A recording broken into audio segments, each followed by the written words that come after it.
Howdy! Hello, everybody. Welcome to It's a Long Story, a place where we roll dice, we tell stories. We create some freaking magic. We are here with most of them, most of the crew of the Brasslight. We're hitting the summer months hard, so things will get a little bit hairy and weird with scheduling stuff. But for those that are here in the Brasslight, everybody take a look at your camera, wave, and say howdy. Howdy. Howdy. Howdy. Howdy. Welcome, welcome, welcome. For those that have no idea what this is, hi! We're a D&D live stream that runs every Monday, Tuesday, Wednesday, Thursday, and Friday. I've in 5 parties, living, existing, and breathing for those that do in the same homebrew world, the wonderful, beautiful world of Estera. Moving right along. Not a lot for announcements this week. We've been hard at work trying to kind of figure out some platform stuff to be able to make things easier for everybody. So working on that right now. And you may or may not notice this, depending on what happens tonight. We have switched back to EVMux for now. So I did warn EVMux that we were switching back. And yesterday they greeted me with open drop calls. So we'll see how it goes. But that is it. That is all I got as far as announcement stuff. So we're going to kind of breeze right along, moving through, because we got a lot of fun stuff to jump into today. So real quick, let's talk about our sponsor of the year, which is Lorify. Lorify has been an unbelievably useful thing for me to kind of come home to. It's like a,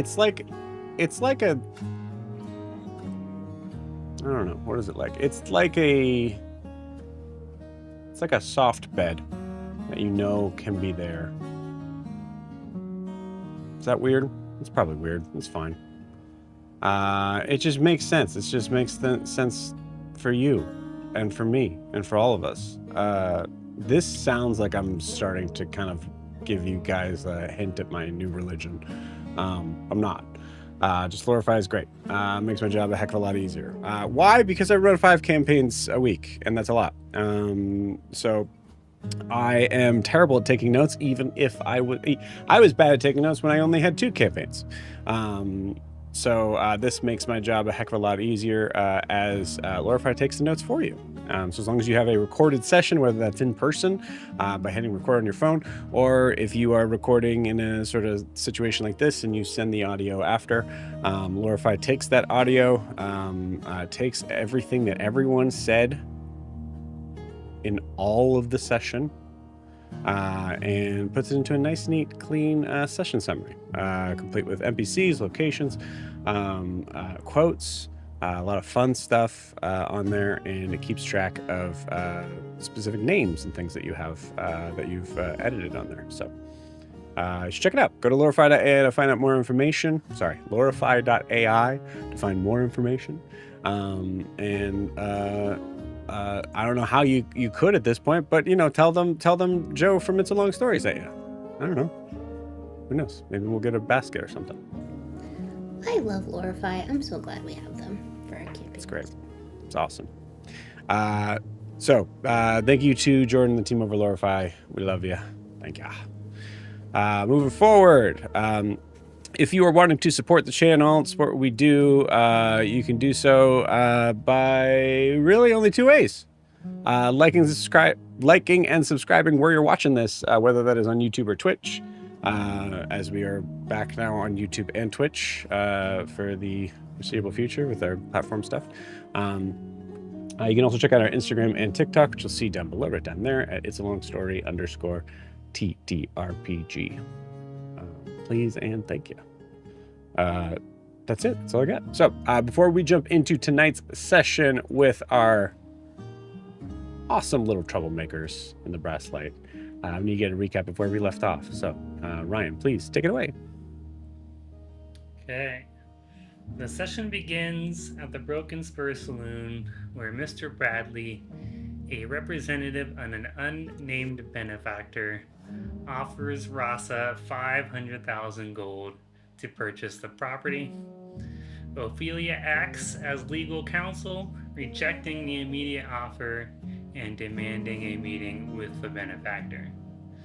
Shortly after Bradley leaves, Gaspard does a surprise return from jail, having been released by a mysterious lawyer resembling a younger Rasa.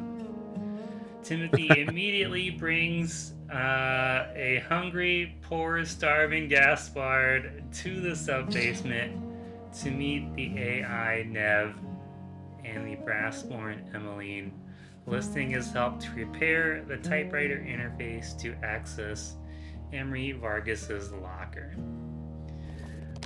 The party spent an awful long time interrogating the sheriff, who reveals he was hired by said Mr. Bradley to retrieve a scorpion-handled gun from the facility, despite his connection to a snake lawyer in his head. The party forms a tentative alliance with him. As the group then splits, Ophelia, Blair, and Rasa head to the Brass Bridge Ward for mechanical parts and to recruit the cook, while Timothy and the sheriff set out to find Mr. Orsam before Bradley can reach them. Blair provides the team with crude, short-range walkie-talkies made from scrap to maintain communication. In the Brassbridge Ward, the shopping team visits Tic Tac and Sons, where there were no sons, only a son and a daughter, meeting the grumpy Marlowe and his helpful daughter, Nell. They acquire basic supplies and a lead on a high-end shop called Lacquer and Lattice in the Crown Spire district, which I believe Timothy went and visited several days ago. Meanwhile, Timothy and the sheriff arrive at Mr. Orsam's office to find his assistant, Maria, in tears. She reveals Bradley recently visited and that Orsam had fled using magical suggestion. The sheriff obtains Orsam's home address, realizing Bradley is likely hunting him as well. Meanwhile, the shopping team has a chance encounter with a former lawyer. They have Lysandra in here, which is not correct. I can't think of her name off the fly, who confirms she successfully got Milo out of jail and onto a train to Nexus. Sarinthia, that's it. The session concludes at the Orsam estate in the Crown Spire district. Timothy and the sheriff confront Orsam's wonderful mother, who claims her son is on a golf trip. The situation escalates when Timothy physically restrains the elderly woman, and the sheriff kicks the door shut to prevent her from alerting the neighborhood, leading to initiatives. Because that is where we left off. beautiful. Where Sarinthia told us who she thought the lawyer was from, and now I don't remember what she said. Cassian Reed. is what she Cassian said. Reed. Yeah, that's right.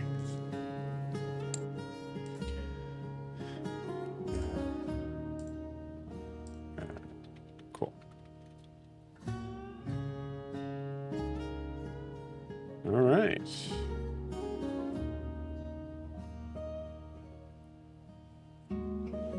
I hate to start this off with a question, but does anybody remember what the name of that hotel is? Never mind. Nope. No, that's not it. Something fancy. Not remembering a hotel. The one Blair A and fancy Timothy hotel. nearly caught on fire.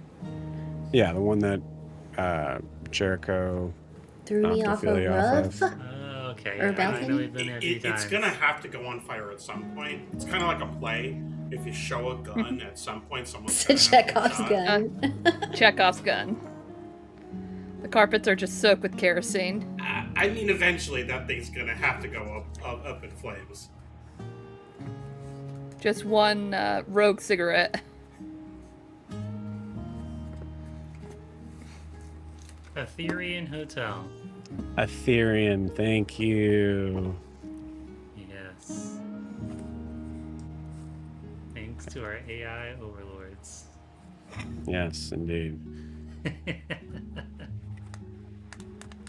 Okay. All right, cool. Awesome. You guys ready to play some D&D? Yes, let's do it. Hell yeah. Sweet.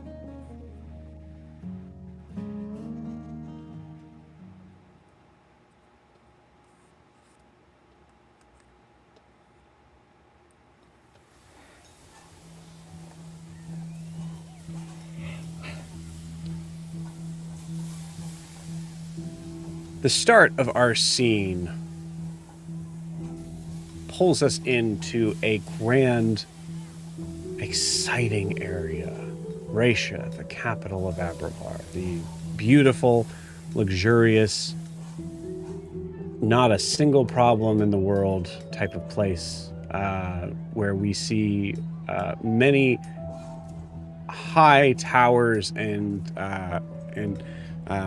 luxurious sort of designs, building a concept of beauty and industry mixed into one place.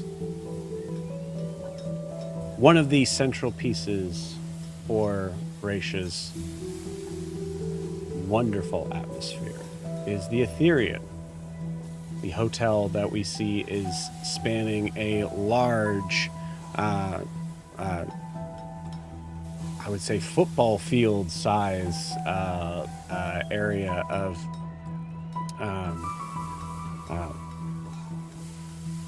7 floors, if I recall, of rooms and halls and areas for those of the middle to elite to be able to be the middle and elite. It is.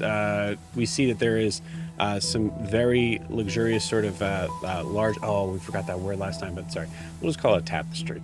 There's like these very large banners that seem to kind of hang down from the sides of the Ethereum as we move in closer towards the street. As we see some figures that are appearing just out of an alleyway fresh from a conversation with their lawyer. Ophelia, Rasa, Blair. So you guys venture out. I'd like you to give me a perception check. Actually, as you're giving me this perception check, are you all... I know you guys are heading north because you're trying to get to the Lacquer and Lattice. Yeah. Are you heading in front of the hotel, or are you going to try to sneak behind it? I would rather sneak behind it. But I also got a 9. So, Okay, my perception check. Blair 10 got for Rasa. 18 for Blair. Okay, cool. Blair with the save.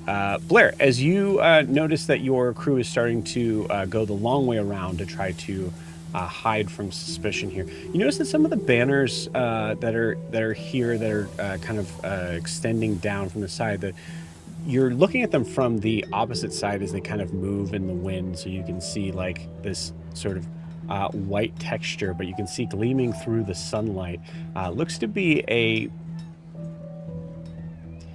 visage of some rather older but studious sort of face. Sitting maybe, I'd say at this point, like is weirdly probably about like 20 feet tall. So giving this a kind of like weird, like kind of godlike appearance to it. Giving a what I would describe to be a only slight smile to show you that he can. You do not recognize this the figure on this banner, but you notice that it does seem to be flapping from the front as you are seeing the back part of that. Ophelia? Yes, Blair? You wouldn't happen to know that really menacing face on the banner over there? What banner? The one in the front. Oh. You see it fly off to the side, and Ophelia, without question, you recognize Chancellor Adair's face. Being hidden from the visage of the backing of this banner, but still seeming to kind of be having a smile that doesn't quite meet the eyes. That is our current chancellor, Mick Adair. Guess we know where the hotel stands.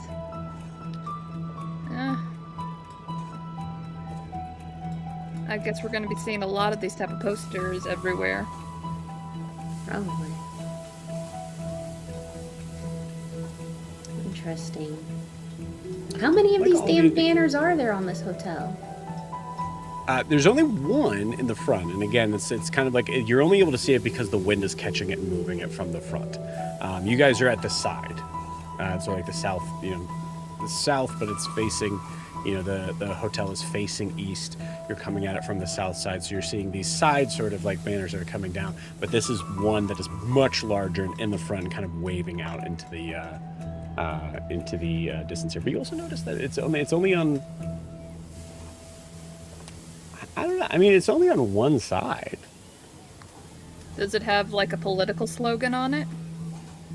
It absolutely has a political slogan on it.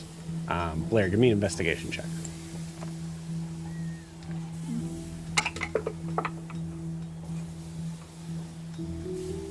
I'm going to... No, I won't use the inspiration yet. That's going to be a 12.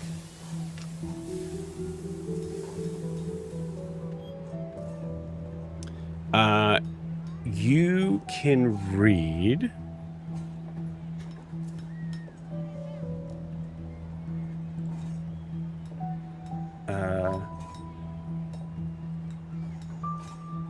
Okay, cool. The only thing that you can make out, so it looks like there is a slogan that's underneath, but it's backwards, right? So it's hard to kind of read from this perspective. But you do notice that one of the words starts out with a capital B that you recognize seeing a lot in your job here, as you assume that it's Brasslight. So that's the only word you can make out.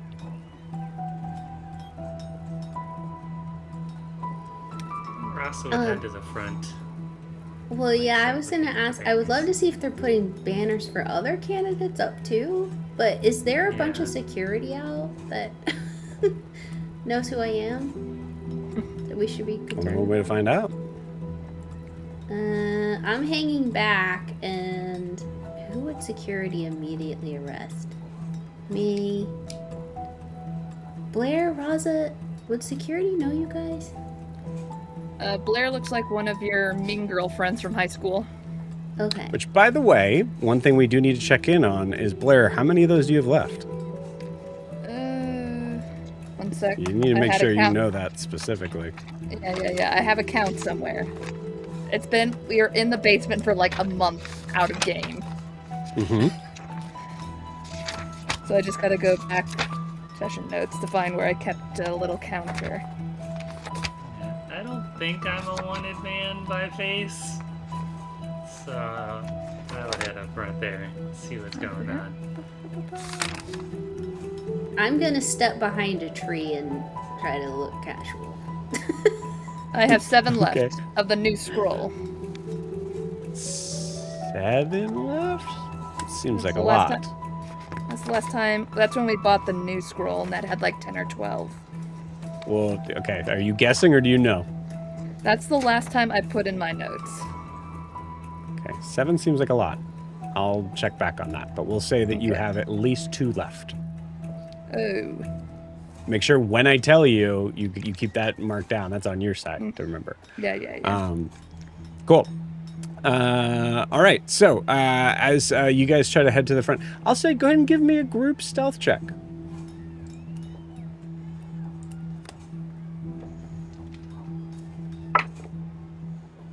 Okay, 17 for Rasa.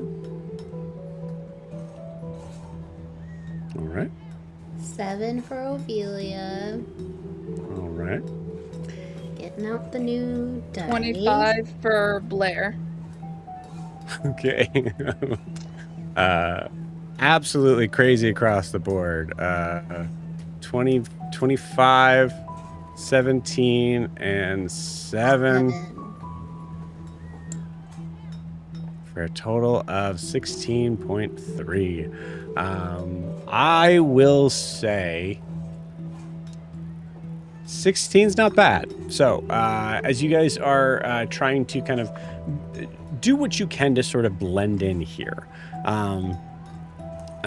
you are Ophelia, you are specifically noticed, and you see that there are figures out front, even just as you're sort of passing the corner here.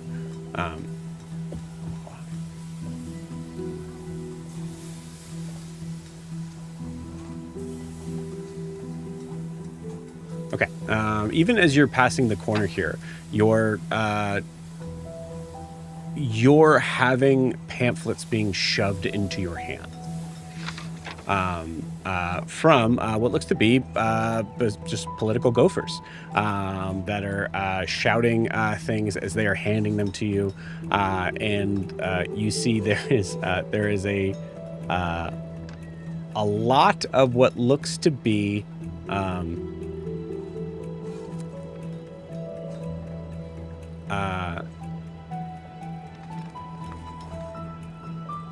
a lot of rhetoric against specifically Cassian Reed. You see things, some of the pieces that are shoved into your hands and shouted almost in your face are things like prosperity is not an accident. Don't trade stability for slogans. And then you see one more than anything, you see one that seems to be kind of one that they're sort of sitting with for a while. And as you kind of turn around, you see that is absolutely what was on that large banner. And it says, "The Brasslight runs because Vracia leads." As I look at the pamphlets, like, does it have a paid for by something committee or paid for by?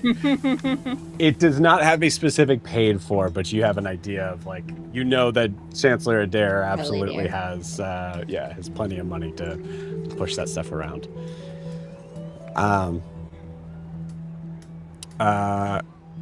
You are hearing on one side of the street, so all of you are hearing, on one side of the street, you're hearing, "Chancellor Adair does not sell fairy tales from a hotel balcony.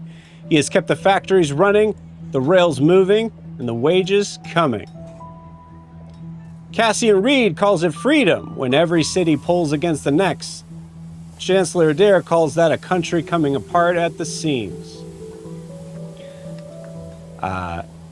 At this point, Ross, as I imagine you're kind of like leading the charge here, you actually see that this is only one side of the steps that are on here. And on the other side, you see that there is absolutely another banner, just as big, just as wide, and having this depiction of a figure that is younger.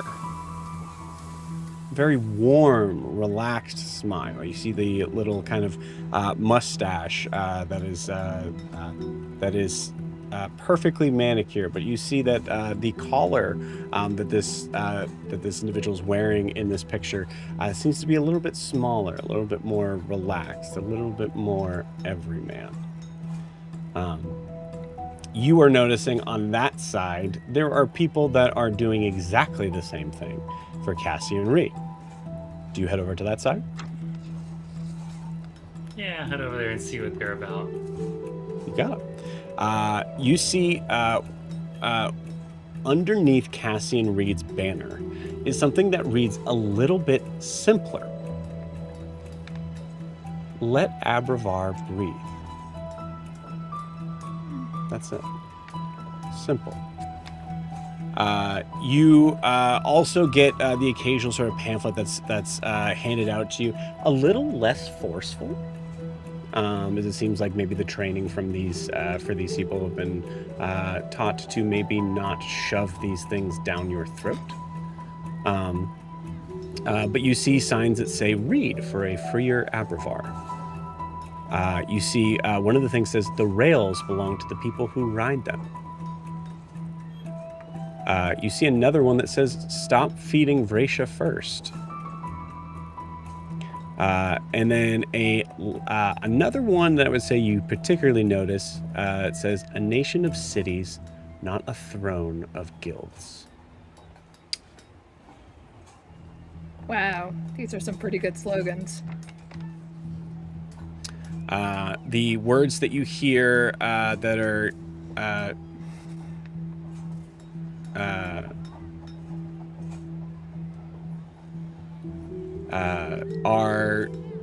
said in a little bit more of a calmer sort of tone that allows for the loudness to be able to kind of from the Adair side seem to kind of like wash in a little bit, and just waiting for their time to be able to speak in between. As you hear, one of the things that is mentioned specifically is that the Chancellor says he kept the trains running fine, but who owns the tracks? Who sets the fares? Who decides which towns get left behind? Freedom does not mean chaos.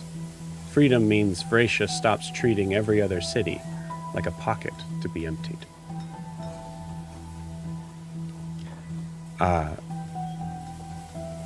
At this point, as you guys are here, Blair, you're kind of like caught in the middle of this. Is there a specific area that you lean like to kind of notice, or Blair, are you looking for something else in particular?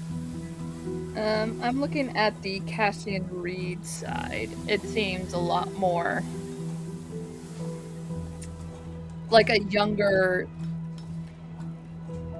politicalness. Like, instead of shoving down what you think people want to hear or your own thing, this is what it's a very different, newer approach. And she just wants to see like the slogans and what are the people taking these pamphlets and hearing these things, like what's the vibe of people reading these things are in this side of the street. Okay. Cool. Yeah, give me a religion check. Or insight. I'll take either. Ophelia, you're having a hard time staying with your group here. As you notice that based on how what you look like and how you're dressed, and maybe in the fact that maybe some of you some of these people actually may recognize you, you are not being bombarded, but you would have to be forceful to make your way through. Yeah, I'm gonna back off because I really made an impression on the hotel security. I'm really worried about going back to jail. So she's just gonna put the hood up on, her little cloak that she's always wearing when we're out, and just kind of try and fade into the crowd some more. And I'll just cast message at Raza and say, see if you can find Amelia and. Not Amelia, but Amelia's people, see what they've got going on too, so we can compare. Is she even out here? Yeah, also look around. I doubt she has the means in this area. Well, look around. Okay. Yeah, I think like compounding over top of that, Ophelia, in that question, you notice that there are 2 banners here. There are 4 people running, but there are only 2 banners here. Yeah, Rasa, go ahead and give me a perception check. Blair, what'd you get? I got a 15 for religion. Okay, cool. 15 for religion. You see that for one clear sort of thing is that Chancellor Adair's campaign is much bigger. much bigger. And in that way, they are actually, in some ways, actually physically dominating the area around here. But leaning over kind of closer towards the north side where Cassie and Reed's people are, you notice there's a lot more people that are standing and staying where they are,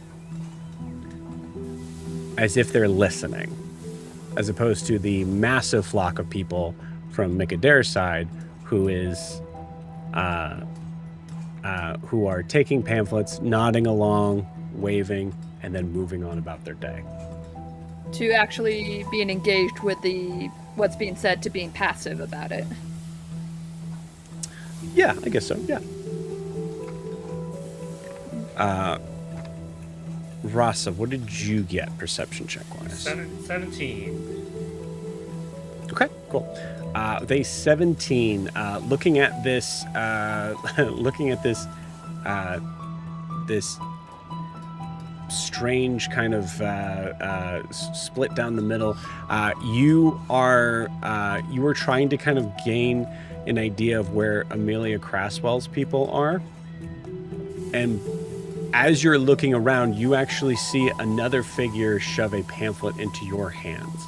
And this pamphlet has a depiction of Mick Adair and Cassian Reed, and is mentioning the debate that's happening in 2 days at the Etherean Grand Hotel. Okay, so we now have a pamphlet for the date and time of the debate. You do. Mm-hmm. Okay, You also notice, pocket that. you also notice a mark that basically seems to look like it is written in such small print that it almost kind of seems like it's like an also attending sort of thing. Mm-hmm. And you see Amelia Craswell and Fenwick, General Fenwick. Yeah. So there's only really 2 legitimate candidates in here, and they're the Buns. So, Yeah. and Ross has known this, especially about Amelia. Yeah, I think you have a hard time finding anyone from Craswell's campaign. Blair's gonna find her way to Ophelia. Okay. Give me a survival check. It's actually kind of difficult right now.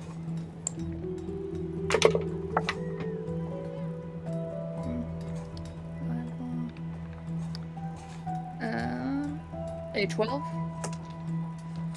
Okay. Blair, you get fully lost. Fuck. You see a figure. Let me roll to see which side you get lost on here. Okay, cool. So you get lost by mostly having a figure that there is a figure of a young man. Couldn't be older than like 21, 22. Miss, can I borrow you just for a second to talk about the Reed campaign? I don't want to donate to the campaign. Oh, of course. No, you absolutely don't need to. That's not something that we're here about. I don't know if that's what they're doing over there, but it is something that I would just like to take a moment and just wonder where your thoughts are on the idea of who you're voting for. Well, I don't know. Like, with how the political climate is now, with women not owning property, will women still be able to get the right to vote after this election? Like, what is his stance on that? That's a very interesting question. It might have noticed a little bit of an accent there. Are you possibly from the South? I spent time in there. I'm visiting here for a time being. I see. Well, as you know, I assume Cassian Reed is absolutely considers himself to be a adamant figure for not only women's rights, but as well as for those that are in the South, as he claims his office to be, particularly right now, somewhere between Nexus and Ratia. Oh, do you know, like, where exactly that is?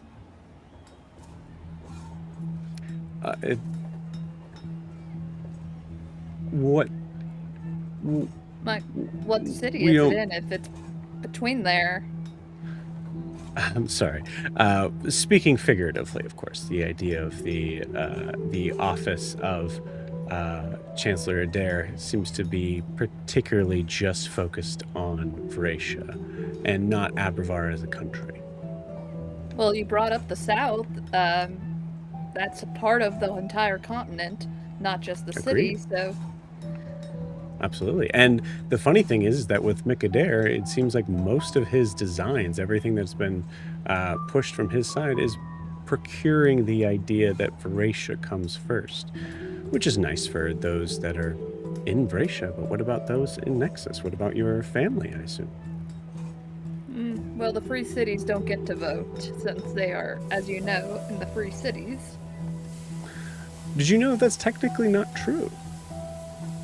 Really? Yes. If you would like to find more information on this, I can absolutely.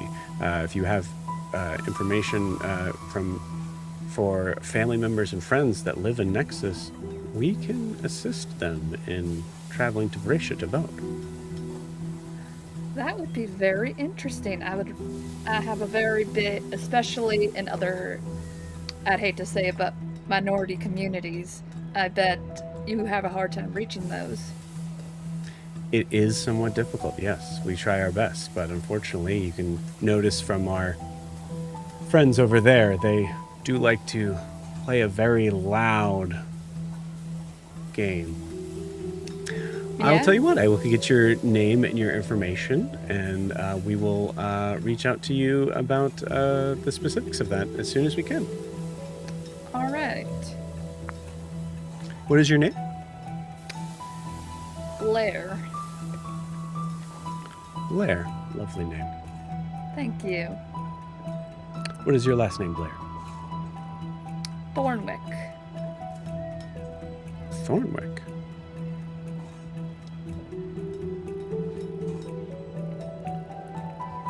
I hate to ask, but I'm sure that's not a Vracian name. It's basically a... No, it is not. But it's in the, north, right at the border.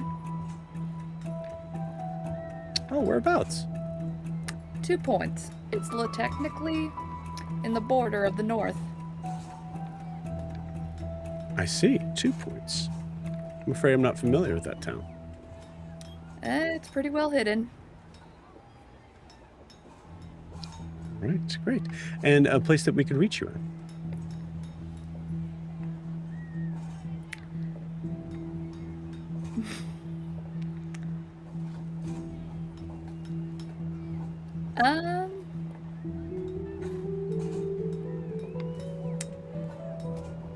I give the lawyer's information.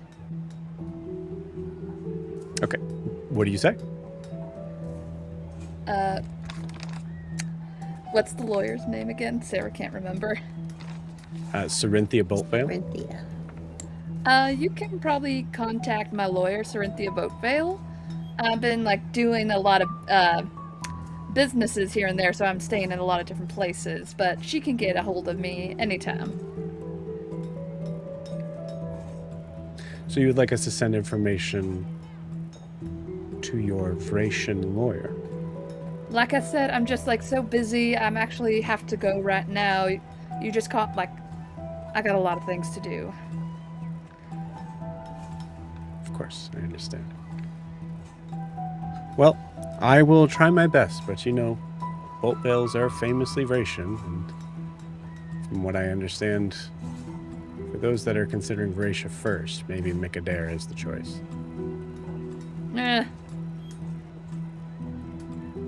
No offense, he's already done so terrible a job.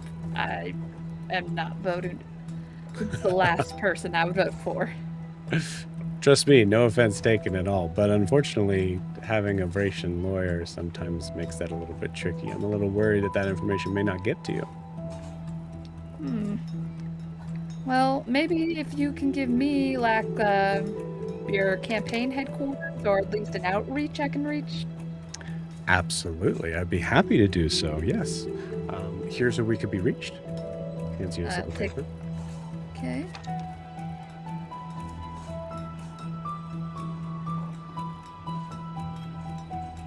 Thank you so much. You're I quite hope you welcome. have a nice day. You as well. Rasa, I will say at this point, considering you're in the middle here, you could probably catch Blair's eye. Okay. I'm actually looking first. I know that we're in a busy town square. But is there a place I could go and not be seen? You know, like on the edge of this town square. Town square itself, really unlikely. It'd be an incredible stealth check.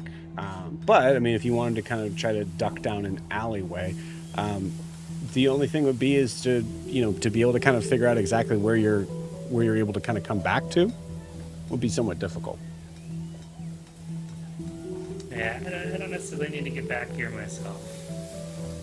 Just need to find a place to not be seen if I can. Okay. With eyes on the, with eyes on the scene. Yeah, I mean, just need to be able to see the banners from a distance. Okay. Cool. Go ahead and give me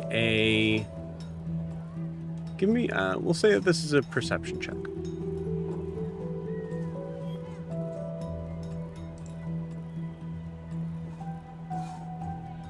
Okay, this is a 16. Okay. With a 16, you see that there are definitely some areas where you could possibly duck in for a second. But the idea of you not being seen by anyone is highly unlikely. Okay. Alright, I'm gonna just mark this as a comeback in a slightly less busy situation. So maybe on the way back. Okay. I'll try and wrangle Blair and see if I can't find an Ophelia hiding somewhere. Got it. Ophelia, you're having a hard time being able to kind of really move without being noticed in possibly who you are.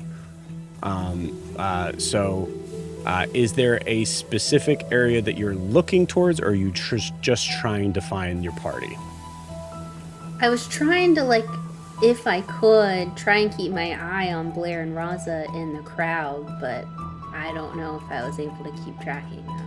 You definitely weren't able to keep track of them, but you can try and sort of look for them if you'd like.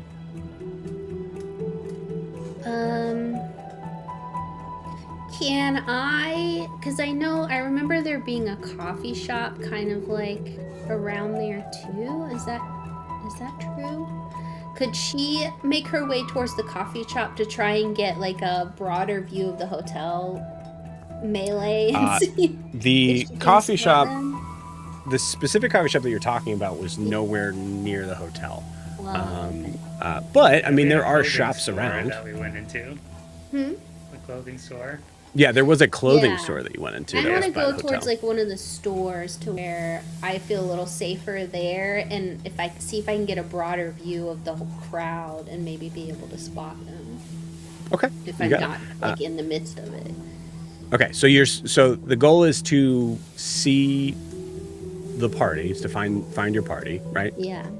But you're trying to kind of go on the outskirts to be able to Yeah, figure it not out. go even further in the crowd and get even more lost or spotted. You got it. Cool. I will say one place that you absolutely would recognize is that clothing shop that you were at before. So you can absolutely head there. If there's some other place you want to try to get to that would be a little bit more out of the way, you could do that as well. I'm gonna try the clothing store first. Okay, cool. As you head towards the clothing store, you notice an unfortunate display out front of the clothing store where you see what seems to be a small sort of pop-up shop of connecting to the store that seems to be selling specifically Mick Adair merchandise. Okay. Lovely. Okay. Well, I'm going to, I guess, go up to the pop-up shop and kind of like look at the t-shirts and then look out the crowd and see if I can like Set it on fire. spot Set it Rosa on and fire. Blair right away. Or You not. got it. You got it. You see that there is, Ophelia, there is this horrid looking sort of sash that you can wear over. It seems to be more of like designed for like a female to wear, like kind of like over their dress. That you see Mick Adair's face on. That is just clearly sort of. You see, there's a bunch of like pins and like things like that. You see the figure that is behind it. Might I interest you in a Chancellor Adair quill? And you see a quill that has this huge bow of feather that is just a depiction of Chancellor Adair's face, where somehow the eyes are the like center of like almost like a peacock feather. Like his eyes are in that center sort of spot. No, not really. I'm just browsing. How long are you guys gonna be doing this? 6 more years, hopefully. Oh, that's a good point. Yeah. Well, I don't know. Is it all right if I just kind of browse? And I'm trying to get my breath back from that crowd. It's crazy out there. Sure. Yes. No. It is absolutely insane out there. You know what? One thing that might actually make things a little bit easier for you is we put a little small charm on this little fan here that you can have for free. And you see, there's this little, like, it's like almost looks like the top of a flower, sort of thing that you can kind of carry that has this spinning sort of thing where it just says "Vote Adair" on the center of it. Oh, do I just hold it or? Yes, it'll be running for an hour. Oh, cool. Amazing. Keep you out of the hot sun. Wow. How does this work? It's a very simple illusion. Magic was something that we actually used a long time ago, and sometimes Mick Adair says that maybe the old things aren't so bad. Really? That's from what I understand, at least. Oh. I'm just here to sell the merch, but, well, I'll leave you to it. Vote Adair! Oh, thank you. That's kind of cool. She's gonna hold it up. Okay. Can I spot Rosa and Blair if I'm like... You absolutely can. Give me a perception check first. 10? Great. Yeah. Awesome. Yeah, you don't see Rosa and Blair at this point. Also, I mean, notably, Blair is in disguise, and granted, it's a disguise that you're aware of, but also Blair is in a disguise to look like everyone else. Yeah. So it's pretty hard to see, pretty hard to find her in this. Okay, well, I take my fan and I just kind of carry on down the strip mall or whatever this is. Yeah. And You just got it. try and keep to the outskirts and see if I can. Cool. You notice that you have a lot of people that are looking at you and just kind of like, they're just walking along. There's a lot of that. So many, like this moment of like, and they're just like looking at you and then walking away like that. Okay, well, it's rude. Say hi. She puts the Adair thing back in her satchel. Okay, cool. As soon as you put it back in your satchel, you see people stop doing that. Yeah. I figured. Okay. I look for. Is there anybody? Am I near the Adair crowd, or I mean the Reed crowd yet? Or am I still in amongst the Adairs? Well, you're further out. So like you're kind of like you've kind of made your way So I'm around. skirted all the way around. Okay. Yeah, so you skirt all the way around. So so you could get closer towards the Cassian Reed side if you would like, but for now, I think you're actively looking for Blair and Rasa. Yeah, I think I'm just gonna keep doing that. You got it. Sweet. All right. Ophelia, give me one more perception check, and we'll come back to you after that. Nice. Rasa and Blair. 7. Beautiful. Yeah, I'm just trying to recollect my party members.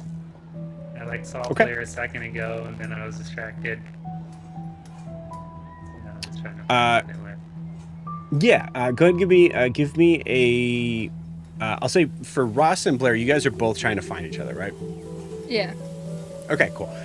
So I'll say in this case, go ahead and give me both of you give me perception checks. One of you just needs to get above a 12.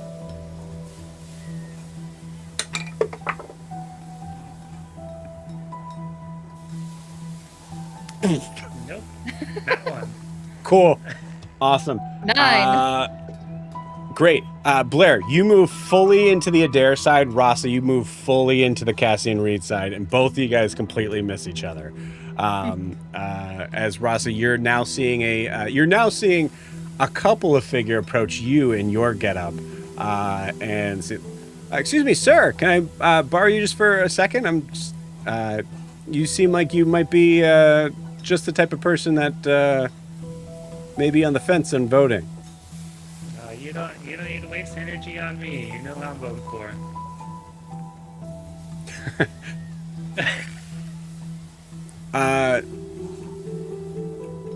Yes. Well, obviously, come on. Oh yeah, of course. And you see like a couple of them just like laugh at that. Well, I mean, hey, thank you so much for joining the party. We really appreciate, more numbers the better on our side, as you can see. I mean, Chancellor Adair certainly paid a pretty penny to get all these people out here. Yeah, he's a man of means. That's for sure. Certainly is. For now, right? Yeah, hopefully for just a little longer.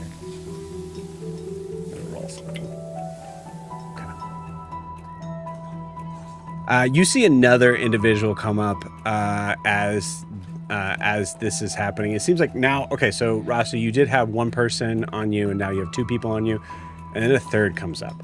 And this third one, you notice specifically has this look about them of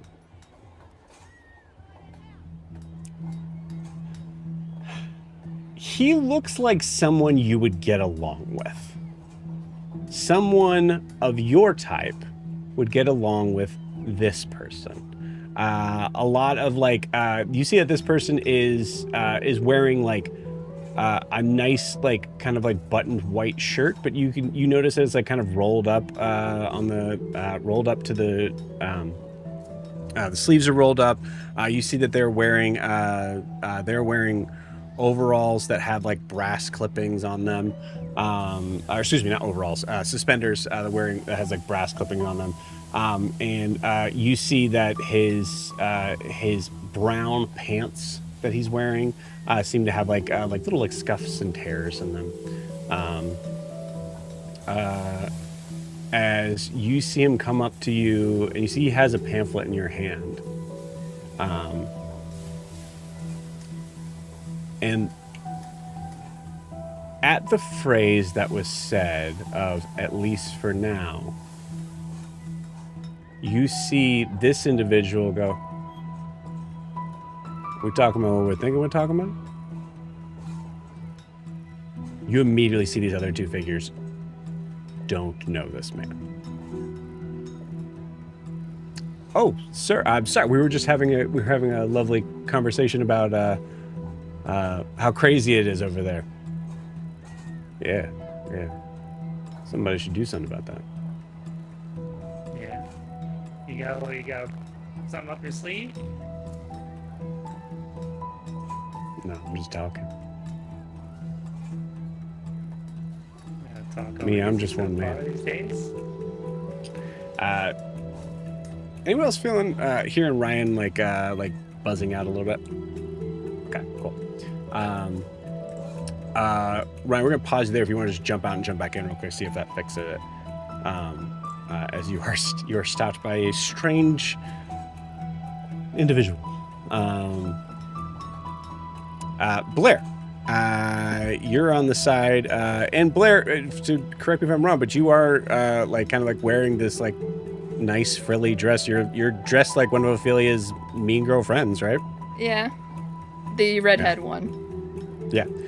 Well, hello, miss. I'm so sorry. This must be a terrible bother for you on this this beautiful morning. I assume you're voting for Adair, yes? No.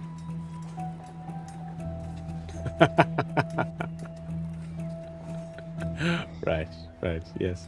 Well, if you could give this, if you give these pamphlets to your folks, that would be very, very useful for us. Thank you. I do not take them. Right here, ma'am. Fuck off. You say "fuck off"? Yeah. Okay. You see about 6 individuals turn their heads and look at you. Some of them seem to be possibly citizens. At least 2 of them are definitely people of Make Adair's like campaign. Whoa, miss, no reason to be using that kind of language around here. I'm sorry. I just had a long morning. Like, the people on the other side just, like, wouldn't leave me alone and were telling me all their spew as well, that's all. You see 2 more people tap other people on their shoulders and point and start talking in your direction. Well, I gotta get going now, excuse me. Would you just kindly take these pamphlets I'll just for take your, them for your and folks? I'll grab them and, okay, bye. Yeah. Blair, I will give you an opportunity here to run without being spotted. Okay. Would you like to use athletics or stealth? Stealth. Okay. DC is 22. I'm gonna use that inspiration now. That is way better. 25. 25. Okay, cool. Awesome. You see that a couple more people kind of get tapped and they start to kind of turn around. Blair, you're already gone into the crowd. Nice work. Okay, cool. Russ, we come back to you as you see this individual is just kind of just staring at you. Yeah, I'd say like talk only gets you so far these days. Yeah, I couldn't agree more.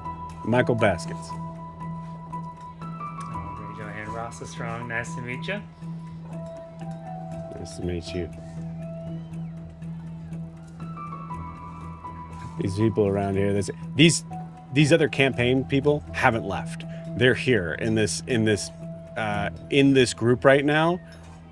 But you feel this Michael Baskins is only talking to you as he says, and these people think that this is what's gonna change things, huh?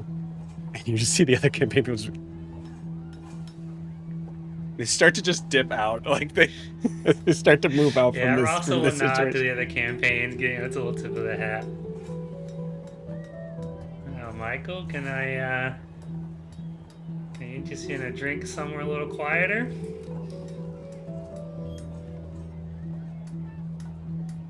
Yeah, that'd be good. Maybe tonight.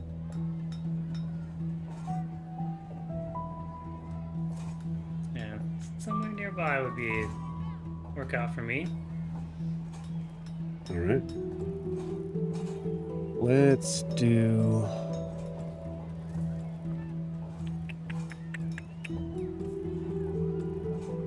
Let's do that bar right down there. Alright, I'll see you tonight. All right. Say 7. Yeah. Works for me. May have a couple of friends join us, if that's all right. I might bring a few myself too. Have a good time of it. All right. Have a good day. You see this individual sort of walk and disappear into the crowd, and you see the people that you were talking to just kind of like eyeing each other in a clear, like, who was that? Moment. I'll say at this moment, Blair, just for the sake of clarity here, you see Rasa. Oh, thank God. Yeah, Rasa. I gotta run into it. Oh, shit. Oh, Blair. It's me. Why are you running? Apparently, you can't say fuck off in public here without getting like 5 people to turn around. You see one of the campaign people just... carry on. Sorry, there's a private conversation here. Alright, let's get out of here, Larry, before you get us in Yeah, Vote- this is more. Vote Reed, I think. Yeah, vote Reed. That's how you do it, Blair. I have 0 to charisma. Okay.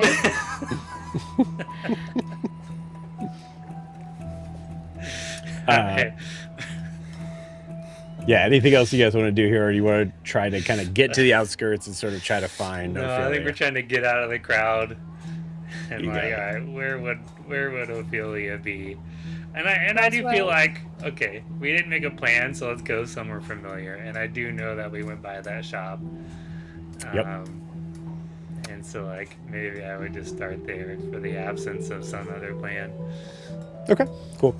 Yeah, Ross and Blair, you head over in that direction. You notice that there's a group of people that seem to be standing there with, like, it looks like they're like holding on to something in their hands, but that's not really what you're focusing on. You're noticing that there is this like kind of strange, focused sort of light on their face, like on their cheeks, that seems to be in the direction of this device that says "Vote Adair" on it.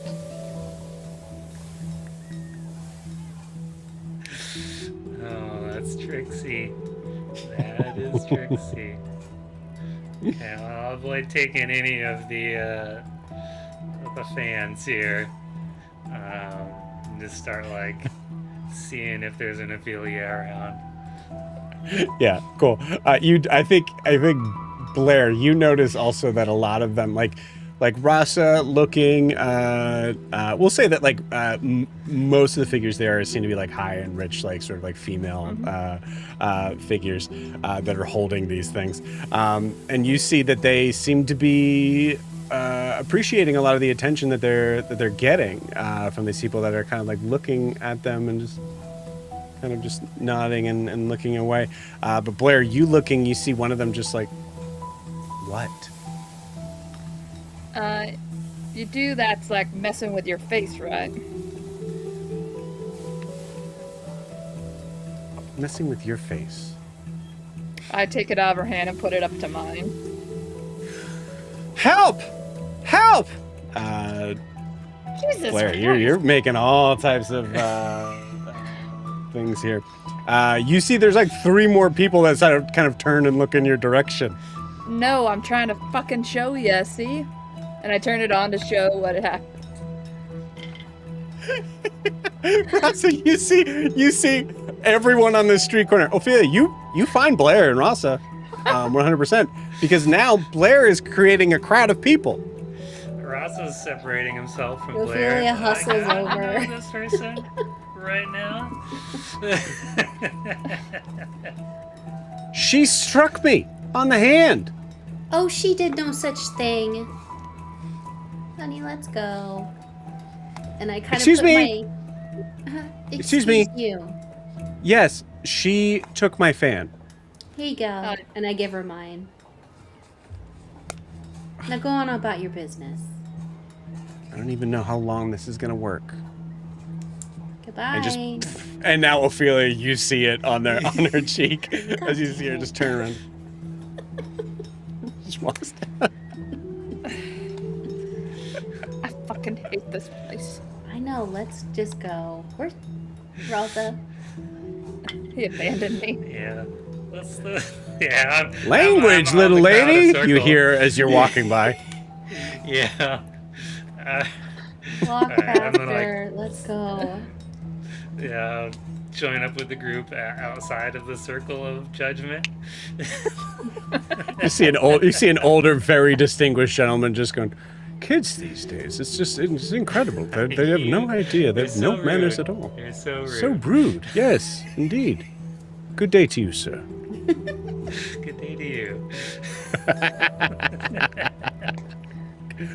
All right, so you've collected your group.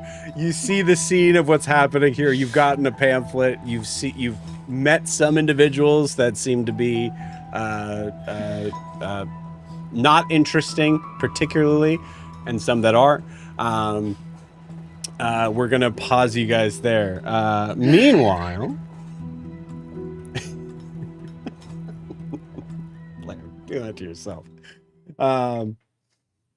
Meanwhile, Timothy, you are at the top of initiative as Carla, the older woman who was assumed to be possibly the wife, the woman in Mr. Orsam's life, who is now clearly sort of represented to be maybe his mother. As you have lifted her up off of her feet, and the sheriff's response, hearing guards, was to immediately slam the front door shut. You are at the top of initiative. I'm rolling for the rest of them. What would you like to do? Oh, that was pretty good. I'm gonna look at her and say, "Ma'am, I'm protecting you from the snakes." And I'm gonna point toward the sheriff and then down near his feet and kind of give him a little wink. You got it. Let's see. I need to look up what I will give Sheriff that 19 because I don't know what the sheriff got. But I do know. What Bartholomew, was that what his name was? I think his name was Bartholomew. The butler. Does that sound right? Sure. Sounds Yeah. right. Yeah. Okay. Okay. It was close. But as Bartholomew is a very attentive automaton. But yeah, you see Sheriff kind of like reads that loud and clear, cast the Find Familiar to have his snake friend come up out of the like kind of around the ground, and let's see. I'm just gonna see if there's anything. Is there anything else that Timothy wants to do on his turn? Actually.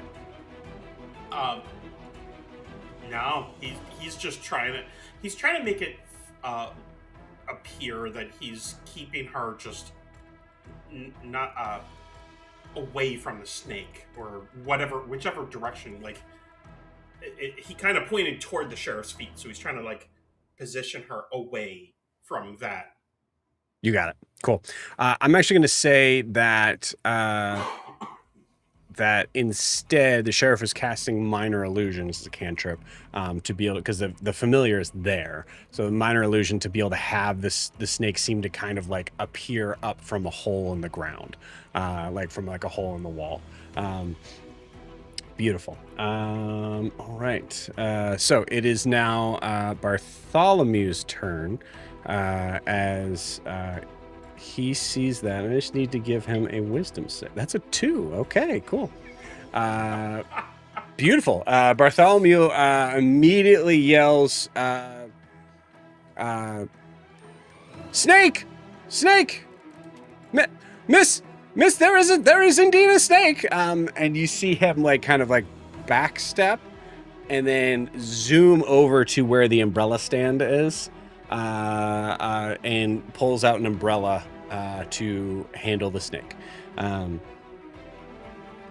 that's his turn. And I don't need to roll because they're the last one in there. Timothy, I need you to roll me a persuasion check with advantage.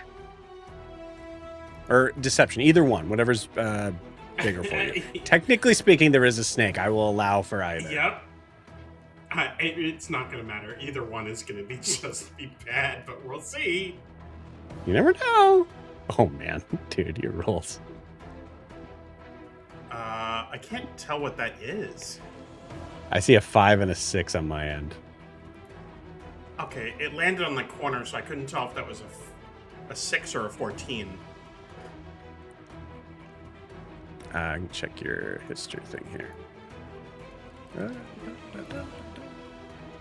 No, it's not showing on that. I have no idea. It's not even showing. Yeah, it's not even showing on my end either. I can tell you it looked like a 6 on my end. Okay. Sure. For a total of? Oh, it's a -2. Oh, no. Oh, no. Okay. All right. So for a total of 4. Oh, man. Does the sheriff have anything?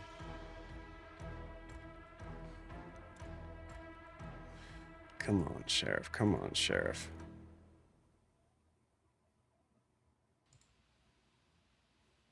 Take action, cast a spell at the picture rather than make an achievement. Oh, wait. Are we continuing from the last game? Because I did have inspiration from the last one. Yeah, they last 24 hours in game. Okay, then I'll just use that and re-roll Okay. if that's okay. Yeah.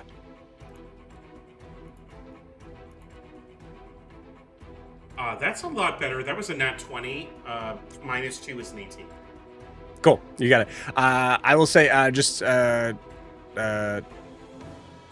yeah, the just future reference, the inspiration allows you to roll 1 more on that. It wouldn't allow you to roll with advantage again. But that's okay. The other one, honestly, was actually pretty good anyway, so I'm going to say that nat 20 is solid. We'll take that. Cool.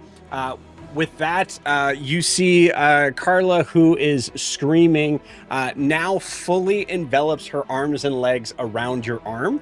And all 5 feet of her is completely wrapped around you, as she's just screaming at the top of her lungs, "Kill it, kill it, kill it."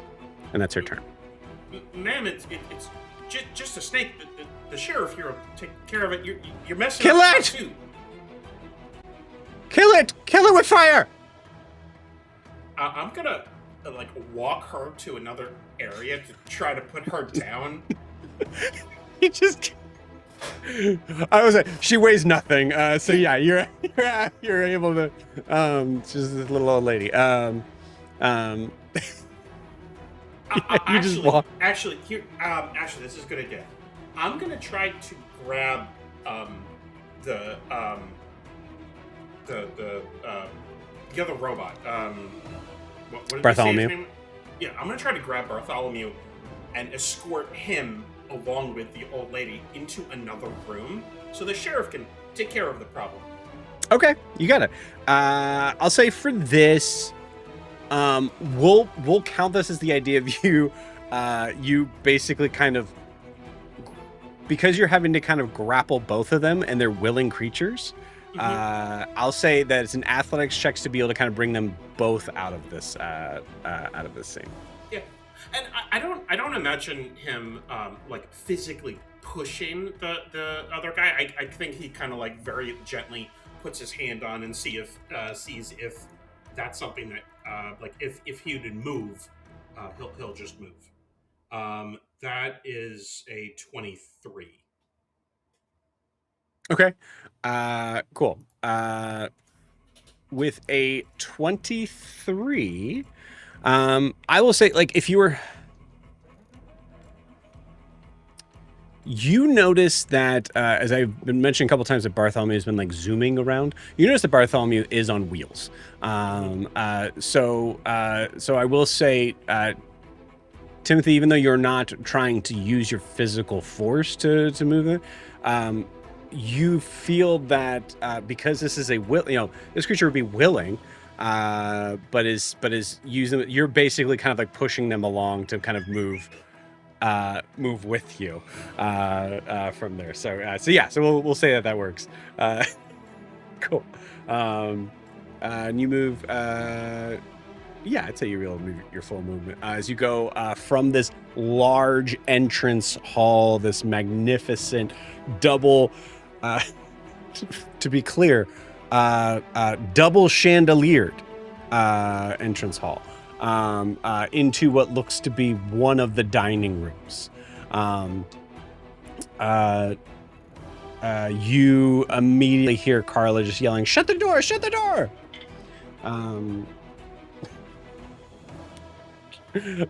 Cool. Timothy, as you're shutting the door behind you, we're gonna come out of initiative here, but as you're shutting the door behind you, Timothy, you notice that the sheriff is actually having a hard time getting this snake to do what he wants it to do. So I'll say he's like, I'll stomp it, and you see him like stomp on the try to stomp on the snake's head, and you see his foot gets just like thrown out under him, and he falls prone. He's just on the ground. He just kind of gives you like a thumbs up. Just close the door. I got it.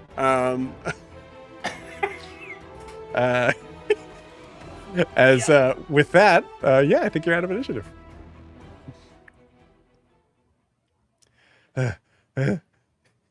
Is it dead? I believe Mr. Sheriff is taking care of the problem. You should definitely get an exterminator to check out the rest of this house, though. How dare you, sir? I assumed that you brought it in here. Oh, no, ma'am. I'm gonna actually try to get her off of my arm and give her to Bartholomew. Roll me a contested athletics. That's a nat one. She's trying real hard, but ma'am, I'm sure you'll. Ow! Ow! Are you all right, ma'am? Yeah, no, I'm fine. Yes, no, yes, yes, I'm fine. Well, then, good day to you. He's gonna turn and just walk out the door.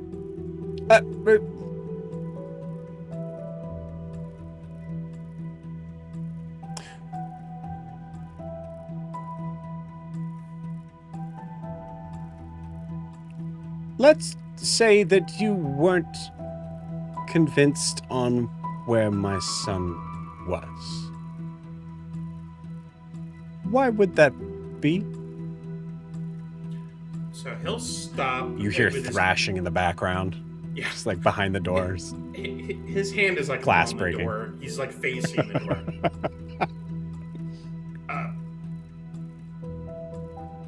Ma'am, your son's life is in danger.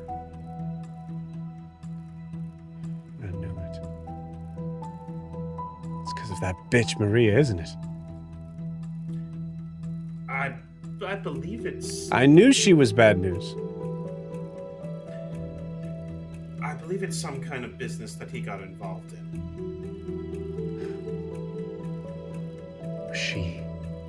Was she from Nexus? I couldn't tell you, ma'am. It's be Cassian Reed's men. I'm sure of it. I know my boy, but not...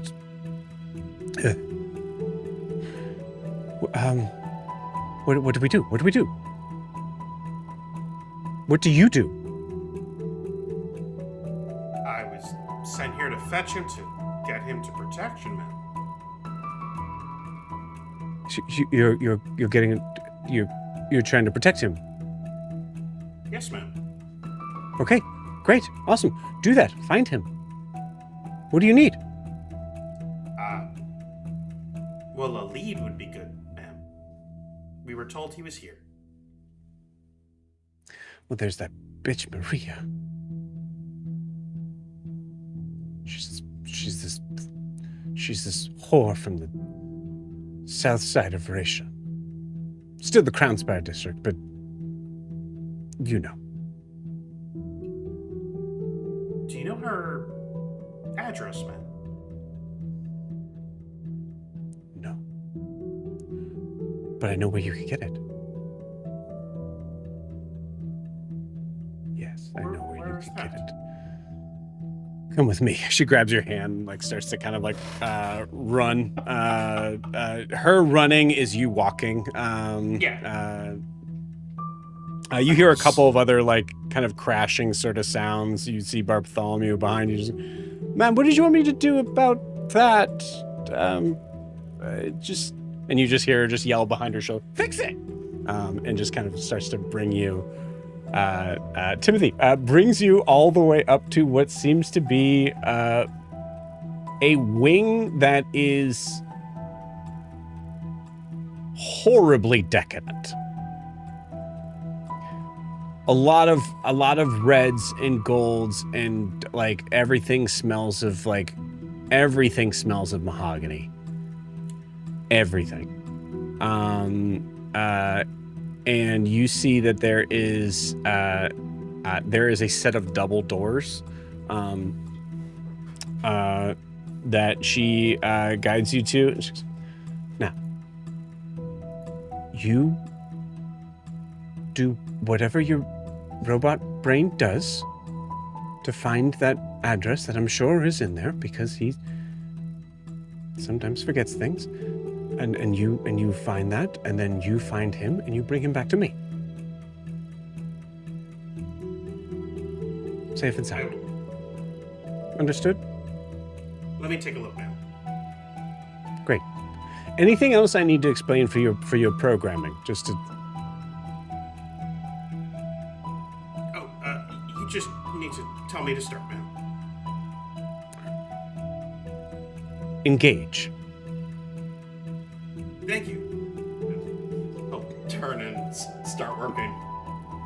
Timothy, there's got to be a blip in your mind of like destroy. like this little old lady, but she's awful. She's the worst. I'm just imagining that voice in his head, just shit. Like he's just sitting back there shaking his head. God damn it. Yeah, there's certain points where I think you have to have Eric like jump in to handle because you're like keep you from all right, so anyway, so you push through these double doors and you see what looks to be like a rather sort of a strange kind of design. You kind of assumed there to be a bedroom, but instead you see that there is what looks to be like a there are 2 pool tables with a center sort of area of what looks to be like a poker table, specifically a blackjack table, like it's a little smaller, and you see that there's a space in the middle, and you see that there is there's what looks to be a automaton that is currently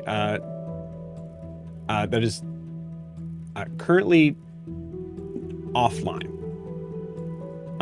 but seems to like kind of like be like in the croupier position here. Strange. Like this is not a bedroom. This is an area. And then you see just beyond that there is stairs that lead down as this looks like it is some sort of loft of where his bedroom is, which is an entire open floor underneath here. Okay, I'm gonna take a very quick look around this area to see if there's any hidden panels on the blackjack table or papers somewhere or things like that. You do see that there's a paper on the blackjack table that says A equals 11 or 1. K, Q, J, 10 equals 10. And after a moment here, you recognize, like, it's a cheat sheet of understanding how to play blackjack. I saw you get the notes out. Yeah, no need. I was just starting to, and I'm like, oh man. It's just an understanding of what the cards' value are. Okay. Yep, that's the kind of guy he is. Okay. All right. After I don't find any like hidden drawers in the tables and things like that, I'm gonna go over toward the stairs and get down to the where his bedroom is, I guess. Yeah, you got it. Cool. And you see that there's a lot more of just a lot more examples of extravagance here. You see that, like, kind of like going down the stairs, you see that there is this window that is this extended out window that kind of leads to this area of the north that is completely sort of open. What I would say is to be like open desert wilderness, but you can see in the far, far, far distance some trees, like miles and miles away. As you can see that, the coastline is somewhere close here, and you see that must be, you must be facing north in this house, and you see that window is set to be able to sort of see in the distance from the second floor, and it carries as you go down the steps, so you can kind of look through there. So yeah, a lot of decadence, a lot of just over the top sort of things to it. Surprising you don't see a race car bed, so that's cool. It's possible that he did age out of that about 40 years ago. Oh, 40, okay. I mean, should have aged out of that 40 years ago. Yeah. What are you looking for in particular? And I'll give you a kind of a...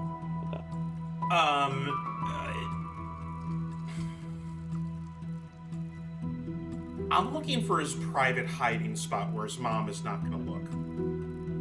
Ooh, okay. Or the place that he thinks his mom is not going to look. Right. And it's probably going to be in a place that physically would be difficult for her. Under his mattress. Yeah. That's definitely one of the places that I will look. Okay, cool. You go to lift under his mattress. Go ahead, give me an athletics check.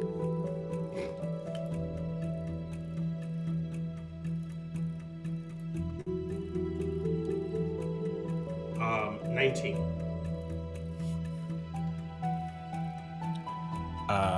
Cool. Surprisingly heavy, and then you notice it becomes weirdly light all of a sudden as you hear this sort of strange kind of sloshing sound inside. It's a waterbed. Okay. It's a waterbed. Yeah.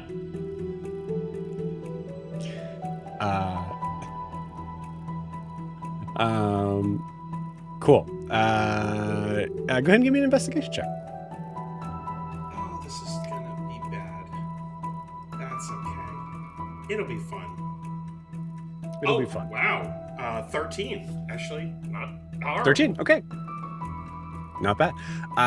Okay, so with a 13, one of the things that you do notice is that there does look to be like a kind of hanging on the wall what seems like is either going to be a liquor cabinet or one of those things that kind of opens up to like a dartboard.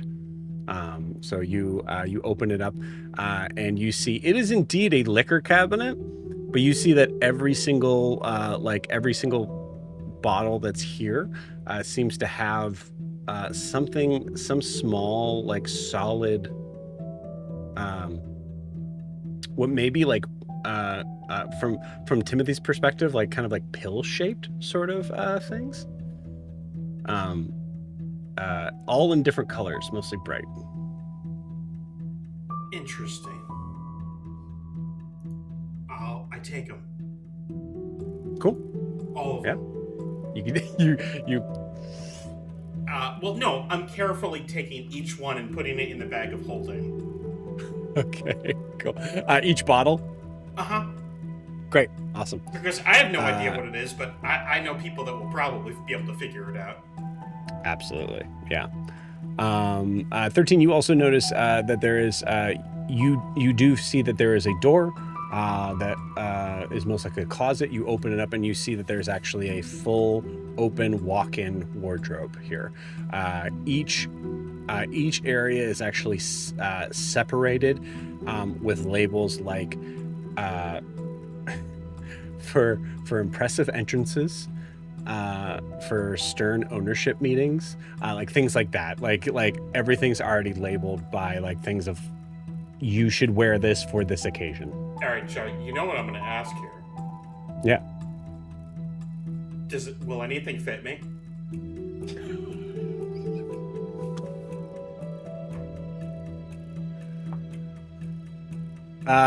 Okay. Well, so a couple things. Yes, absolutely. There are cufflinks here, that are like, yeah, very nice. Like very, very, very lovely. I would say there's like a couple of like fedora like hats that absolutely would fit you.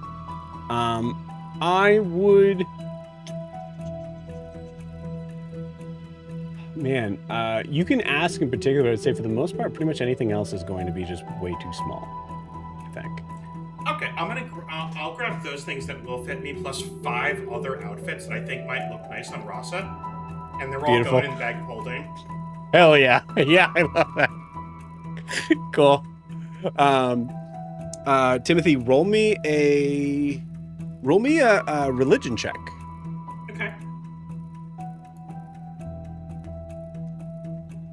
That's a 13.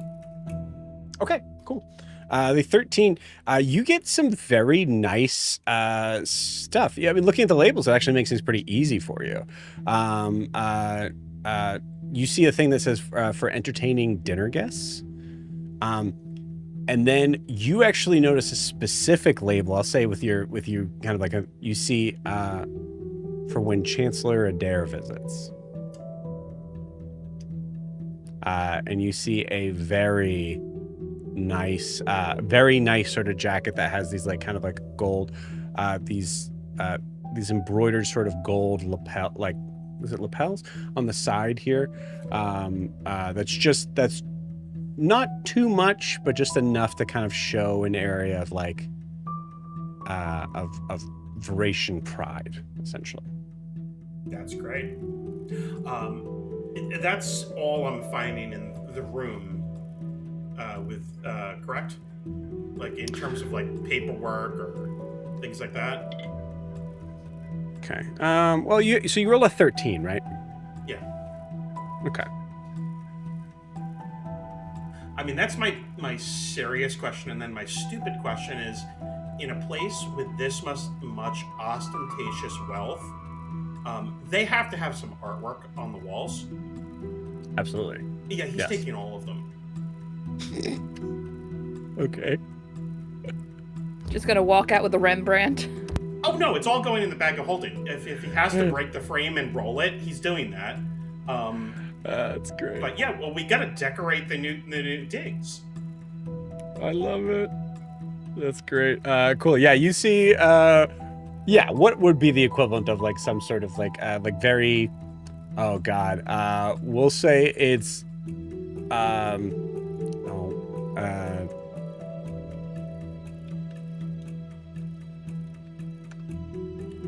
There's a ton of. They don't look like they were, well, let's be honest here. There's a lot of things in this room that kind of feel like they weren't Mr. Orsam's choice. Most of the artwork around here gives a very Thomas Kincaid sort of vibe. Very typical and like beautiful, but like, Yeah. they all kind of look the same. Sweet. The 13, I'm going to have you roll. I'm going to say with this, I'm going to have you roll a luck check. Okay. What is it? So 11 or higher, 50-50. That was a 16. Okay, cool. The 16, the bed that you are near also has this like kind of like 4-poster sort of thing where like there's like an area where you could just kind of cover that up, like just that very sort of typical thing. And as you're looking around the room, Timothy, I'm gonna say that you, for whatever reason, whether you're kind of like trying to kind of take a moment and sort of take it all in, and you kind of like grab the post to sort of just kind of like level yourself and really sort of maybe you're grabbing the post to sort of see if like, what can I fit in the bag of holding? Would this be weird? And as you grab the post, you happen to grab the velvet rope that is attached to the 4-post that like would drop all the curtains. Mm-hmm. And as you do so, you see all of the curtains drop down, and on the south side, you notice that there's an area where the light does not shine through. Looking around to the other side, you see there's like a square sort of thing of what looks to be some like fastened pages of information that was held right there. Trying to see what you find there.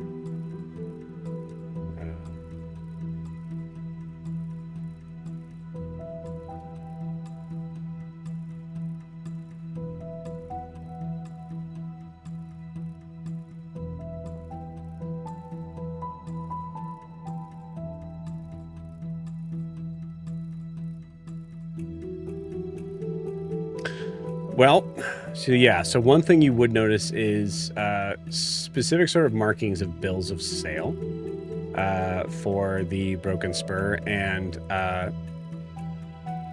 there is something that is really hard to kind of tear your eyes away from, where it says one of the bills of sale is for non-human assets, and it specifically says underneath that, 1 jaded plate brassborn hostess unit.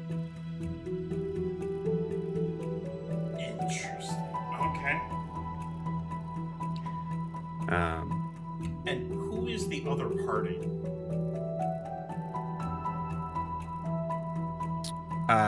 That gave the bill of sale? Mm-hmm. It doesn't say. It just says Vivian Ward's estate. Okay. So technically the other party would be Vivian Ward, but you can tell that it's something that I'll say that, Timothy, you're able to notice that like this was some lawyering. Mm-hmm. Yeah. So he's going to gather all the documents and put those in the bag as well. Yep. And I will say one of the last things that you notice is a hidden labor contact list.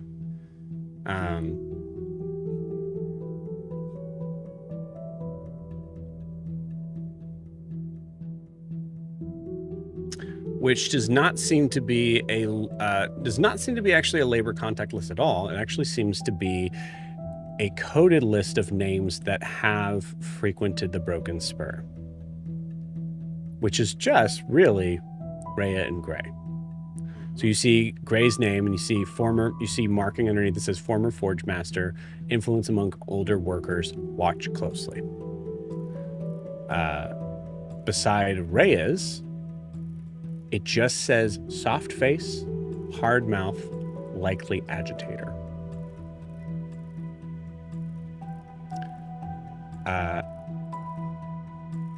you see that there is some markings on some what looks to be like very like minute sort of things of looking over any sort of occurrences of things that are being seen about what is marked as Craswell's campaign. And the only thing that's marked on here is not surprising at all, but for Emily Craswell underneath marked factory radical, no jurisdiction here unless she manufactures one, which seems to be basically noted as like if she tries to like claim any sort of territory anywhere near the Broken Spur, whoever wrote this has your back on it, being she has no say at all. You see insurance papers in the Broken Spur, and then lastly,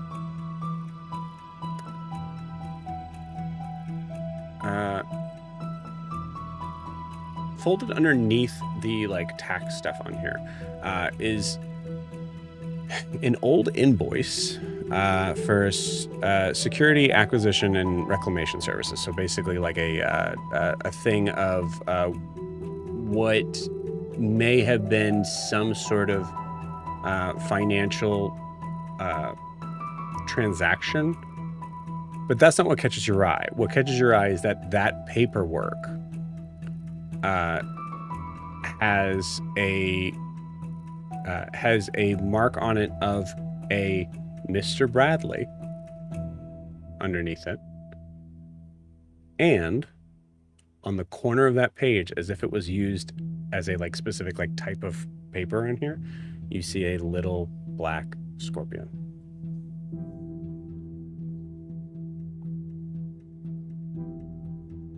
Okay. All right. He's going to gather all the paperwork, put it in. He's putting everything nice and carefully into the bag of holding. He's going to take one last look around the room. Try to put things back together as well as he can. Okay. I mean, obviously the paintings that you've taken off the wall. Oh no, they're bare, off the wall. They're gone now. Yeah. And then he's gonna walk directly out of the house, try to grab the sheriff, and he's pretty much if he passes the old woman, he's gonna say, "We know where to go," and he's just gonna keep walking. He's not stopping. All right. Do you need anything else? So you found what you needed?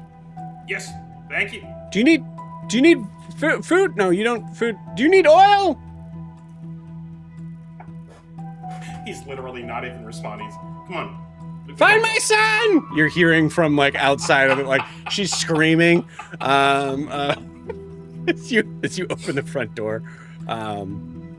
And I think as we leave the house, I'm gonna turn to the sheriff and say, "Does that speaker thing work to talk to Blair?"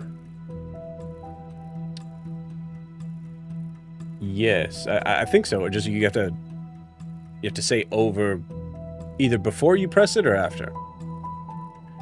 Hold on. And he's gonna press it over. He's not letting go though. Did that work? I don't hear anything. Okay. You try. All right. Before. Over. Then presses it. No, what? Start program speak. Initialize. Let's go with the button. Blair, you heard something. So. Are you two okay? Over? I have information. Let's meet up. Wait, no, I didn't press the button. Go ahead. Oh. I have information. Let's meet up. Initialize. Over. Where should we meet them? The lacquer and lattice, I think. Alright. We're headed to the Lacquer and Lattice. Over.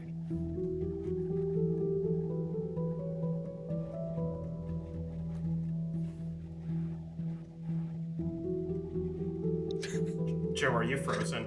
Oh, no. I'm here. Yeah, it's just an awful time to do that. Yeah. You take it. You take it. I don't understand. Y-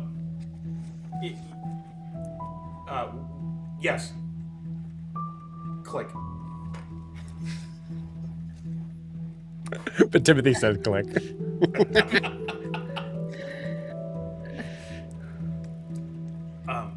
Sheriff, do you know how to? Well, are you familiar with this city?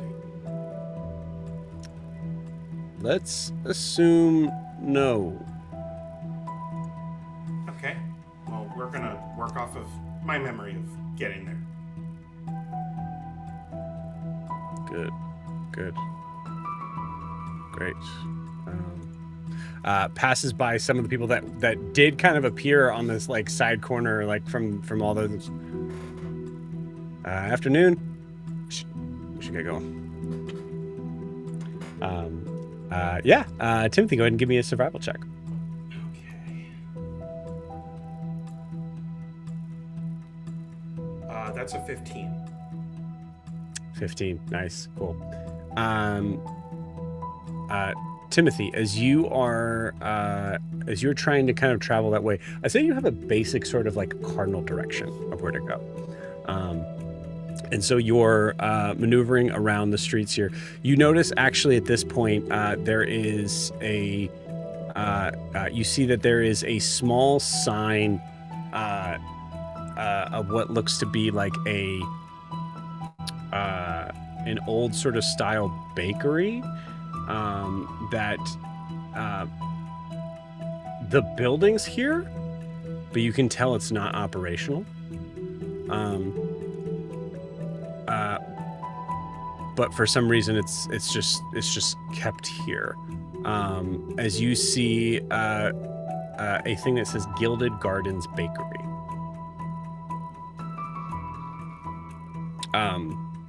Yeah, other than that, you just keep heading west. And eventually, you get to a point where you notice. Go ahead and give me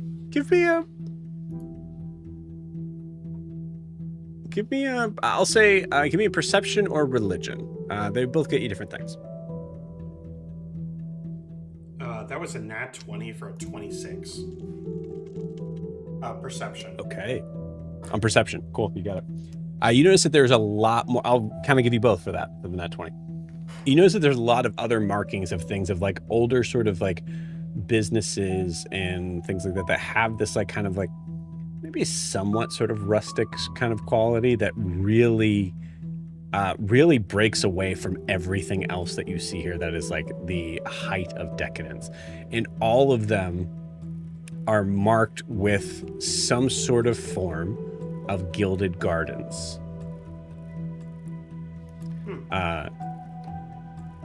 With that nat 20, you think there is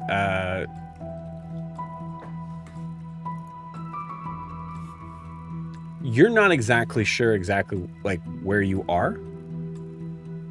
You're as far north in the Crownspire district as you've ever been. You think there's a possibility here that you're actually in a different district, and if it was a different district, it would be called the Gilded Gardens District, or ward. And that part is absolutely solidified once you see a marking for what just like on the side of a building, it just says Crownspire District.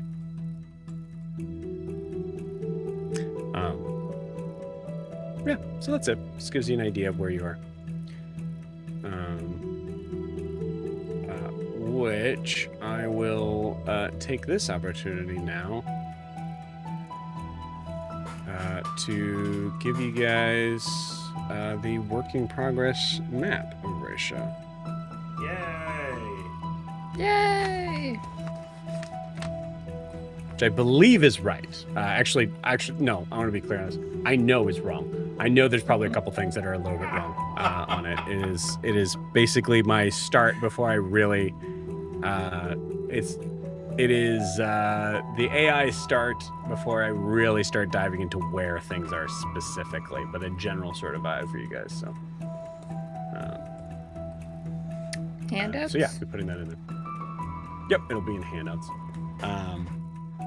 Cool.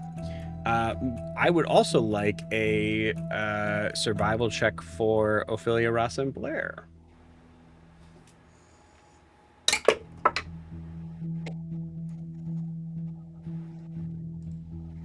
Man, that was a 9. Dirty 20. 14.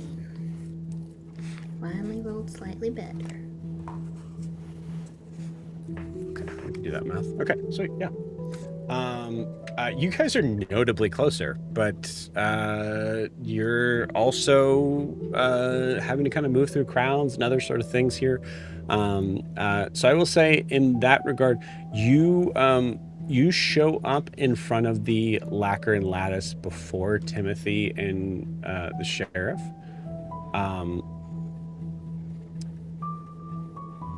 When you are there in front of the shop here, do you guys wait or do you go in? I think I would just go in. Yeah, it we're here seems for a little Blair's books, suspicious. right? Yeah, and us just sitting here. Okay, you got it. All right. So with that, you guys head into this very illustrious-looking shop front that has in these like silvery and gold sort of letters in front, lacquer and less. With that, take another break. See y'all in 10. Mm-hmm.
Okay, welcome back.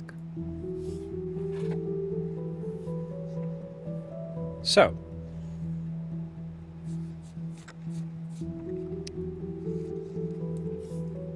As you, as Oya, Rasa, and Blair head into this shop called Lacquer and Lattice, I need you all to give me a. I'm gonna call this a vibe check. You can tell me what you're rolling, but this is kind of designed a little bit more towards like what would your character be focusing on.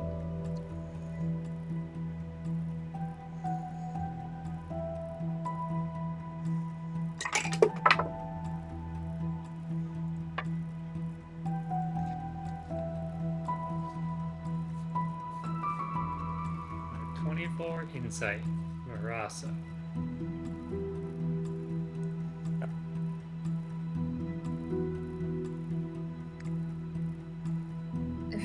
I got a 2.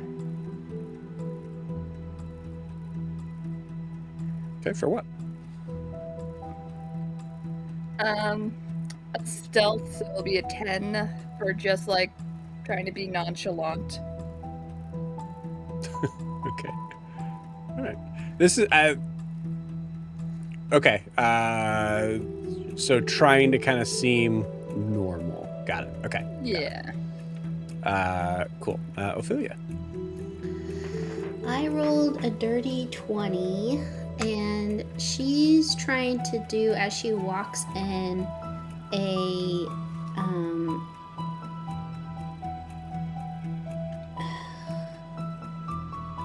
maybe it's a perception check. What she's trying to figure out is, as they walk in, how are they gonna treat someone who looks like Raza? Not necessarily Blair, because Blair now looks like one of her friends, but can I get a vibe, and I don't know if that's investigation or perception, of like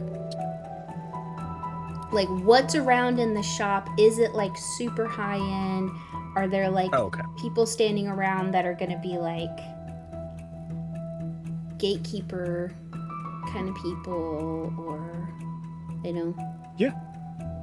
Okay. First, I'm going to roll to see what's in there. Okay, cool. So we have one figure in here that looks to be a. You see a woman in her probably about mid-50s, dressed rather nice. She's a little on the bigger side. I would say that she's at the front desk talking to the shopkeeper. She seems to give a sense of like a quiet understanding of typically getting what she wants, but not bossy, if that makes sense. She, as she's sort of talking with the shopkeeper, you notice that that she has her pocketbook like open, ready to go, as if like holding it somewhat like a like an unclipped holster, sort of. As you hear the phrase of, well, how soon would that be?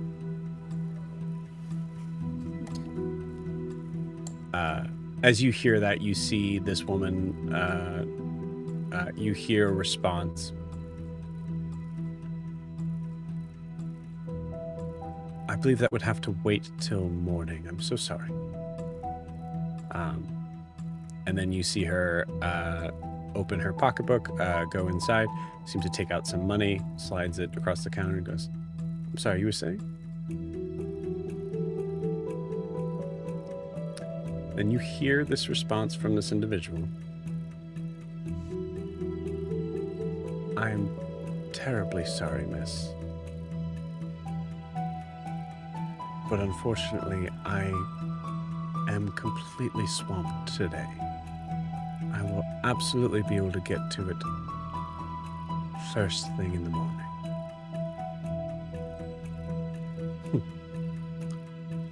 Unfortunate.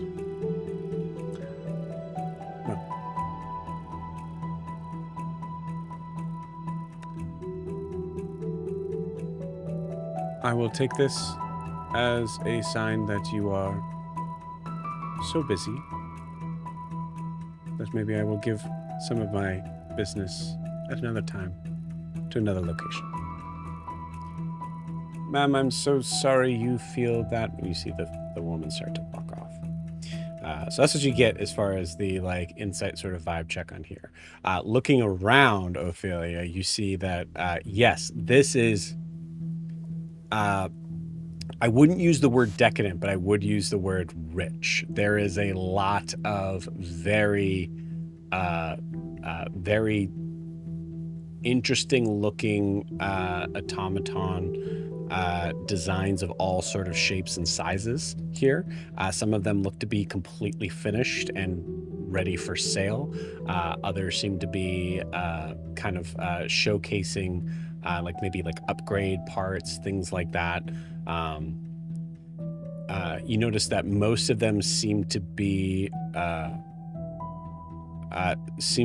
the more modern side, focusing more on like personal assistant type of stuff.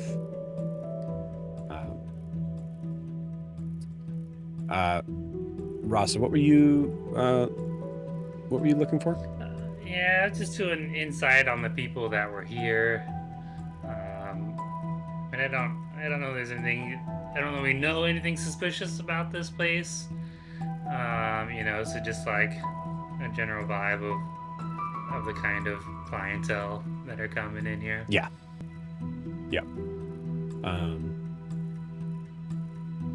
Cool.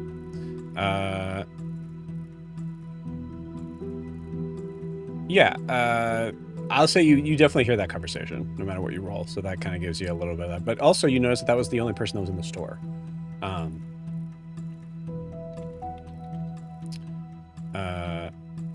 As that person leaves, you see actually, hold on. Okay.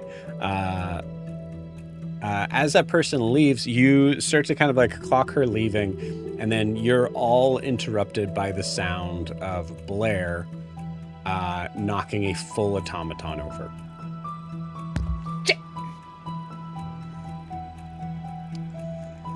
You hear from across the room, "Can I help you?" Apologize. Blair. Don't say anything else and do not curse. You turn around. Hello? Hello, over here. And as you see kind of stepping into view, as you get closer, you hear this very polite voice of this figure. Hello there. Welcome to Lacquer and Lattice. How may I help you? Oh, hello. Good afternoon. We have a list of various parts that we're looking for. We have a few projects. Blair, my dear, books. What'd you say? And books.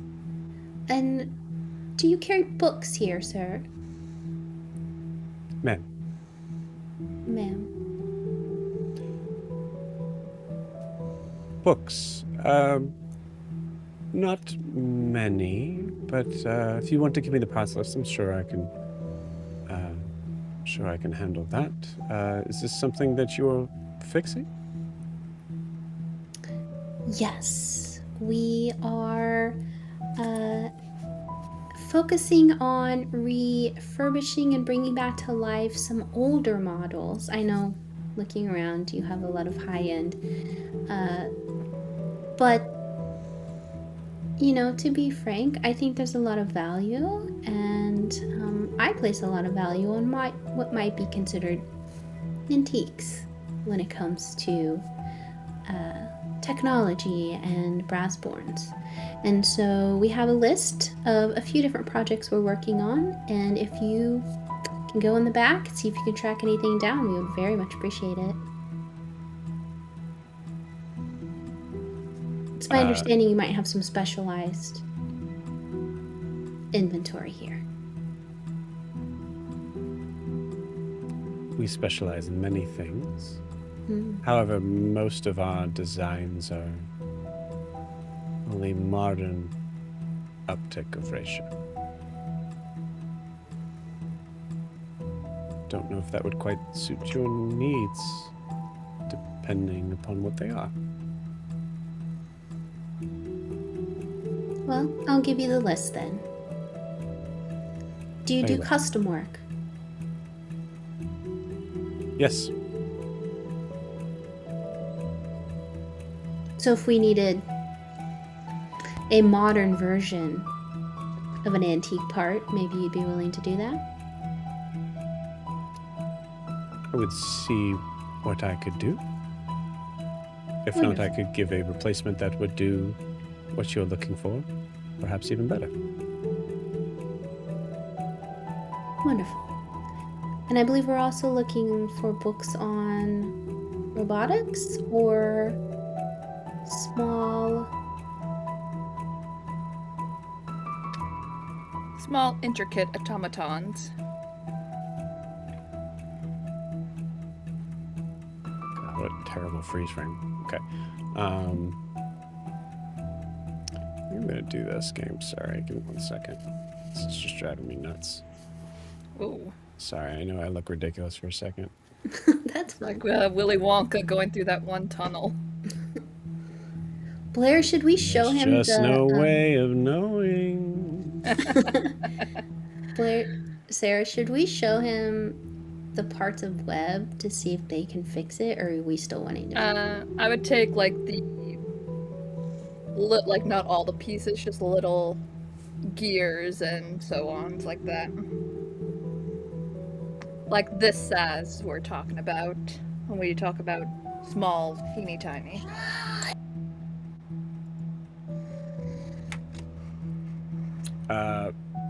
What? What are you doing? I'm just gonna take out like a few pieces of web, not like some of the bigger ones, just like some of the gears. Web. Got it. Yeah, just like these type of small pieces, or any type of books on automatons this small, or any robot of that nature.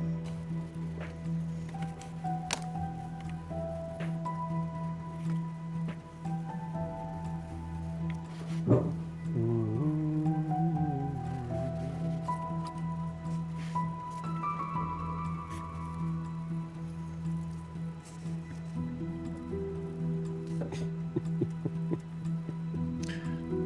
small update. It is definitely 80 bucks because it's working fine on my end.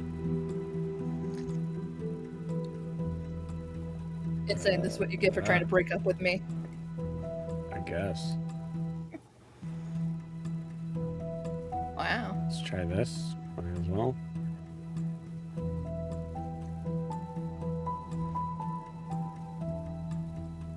Nope, that's just not good.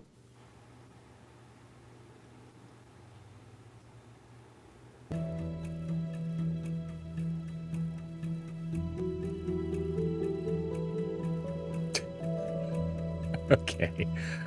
All right. Cool. You know what? We're gonna do one more thing. That's just gonna be.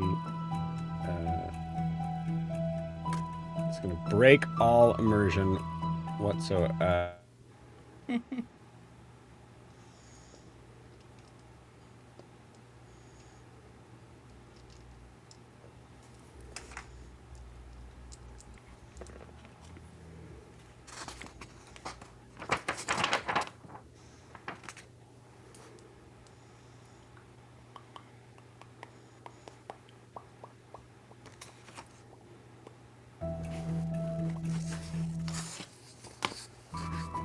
There we go. Okay. All right. So coming back from where we were. So yes, you bring out pieces of web. You see this figure extend a hand up. I'm just gonna show like a gear and things like that, little tiny obscure things. You place it like she's extending a hand, or you place it in her hand. Yeah, I'll place it in her. Yeah, place it in her hand.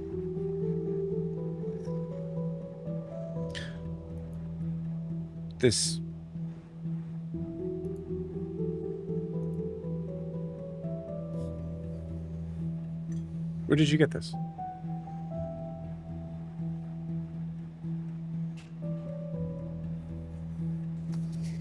It's part of a gift my father had made for me.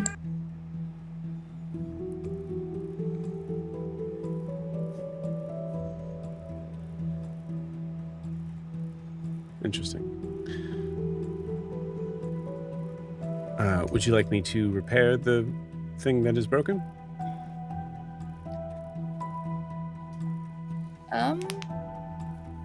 If you have that, or if you have the pieces, maybe I could try to do it as well. Like, how long would it take you to repair the item? Much quicker than you. Yeah, I can probably see that. Is that alright, Ophelia? Yes, give him the pieces. It was Sure. a spider. I will take out the rest of the pieces. Takes all the pieces, doesn't respond to you saying it was a spider, and moves to the back room.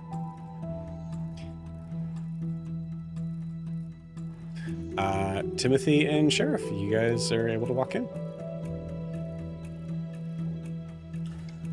Joe, above table, this is the place where I realized that she was pretty mean. Yeah, she's pretty mean to you. Yeah. Okay. Yeah, I just wanted to.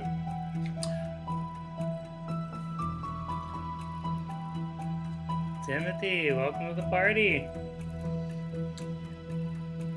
Hello. I have some things. Okay. He's gonna.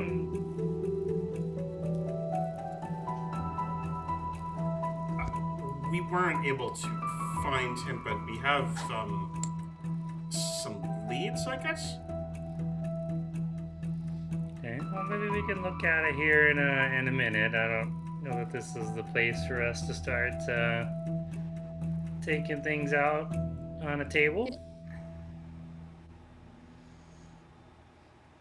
Okay. Everything else go okay though? Oh, yeah, it's fine. I have some clothes for you. Oh, okay. Your other errands. And some. I feel like this is something that you didn't tell the sheriff. So he's like, I have some clothes for you. When did we get clothes? And paintings for, well, decorating, I guess.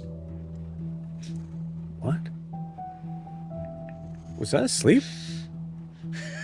No, we're dealing with a snake. We'll look at that when we get home.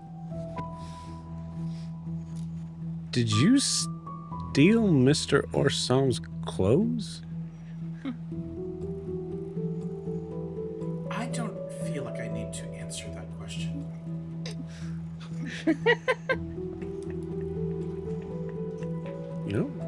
Fair enough.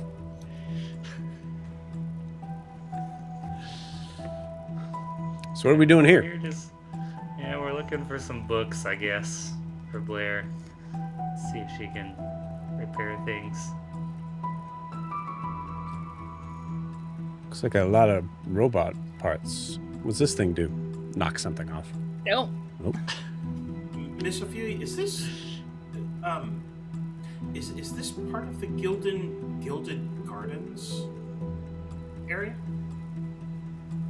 Ophelia, give me a history check. Hold on, my very bad cat knocked everything over. Let's see if I can find some dice. Okay. I say, like, based on my experience as a DM and someone who hasn't been a cat owner for some time, it seems like I should never own a cat. They're very bad. Because all I hear about is that they ruin all of your stuff. Yeah. I got a dirty 20 on my history check. Okay, cool. Yeah, Gildan Gardens, technically speaking, the ward that is above, it's often not really thought about because it is where the elite, based on your like when you were in school, that was Old Fogey Town. Like, it was where everybody that was extremely old and extremely rich and extremely not important anymore live.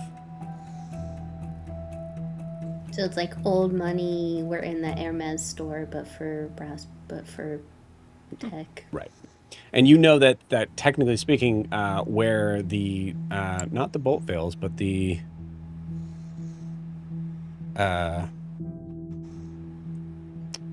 Daisy Holloway. Daisy Holloway is technically in the Crownspire district, but actually, sorry, no. The bolt veils do own property in the Gildan Gardens. And Daisy Holloway, even though it is an old abandoned school, is still technically in the Crownspire district, but it is the kind of sort of place that the Gildan Gardens would keep. So yeah, I'd say to Timothy, it is the Gilded Gardens. How'd you know that? Oh, there is a lot of businesses with the name on it. Abandoned, but still there.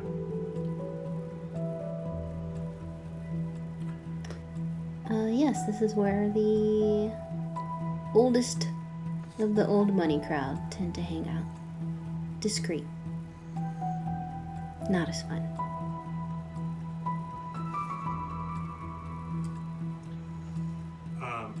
Joe.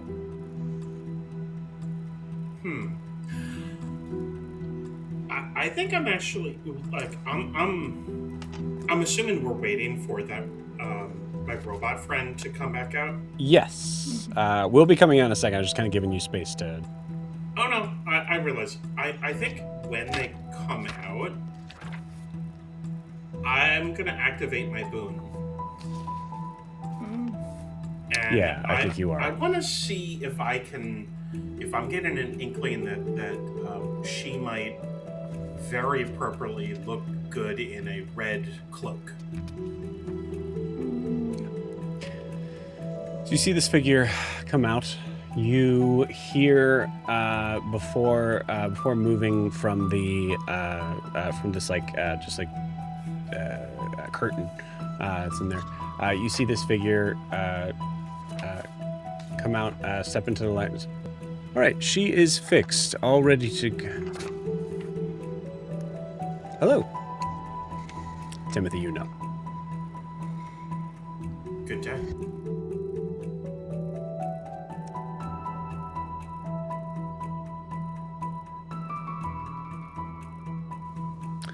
The creature's fixed. Wow, Places that was web on your counter. really fast. Oh, I tap Free shipping. Web and see if he seems normal. You see Webb just kind of like do a little like of like trying to kind of feel out everything and Wonderful. Thank you. you're very welcome. Thanks. As far as those parts, I do have them all ready to go and sorted. I don't have any books on robotics, sorry. The parts are more than enough, thank you. Thanks. Do you think you can order some books to be brought here?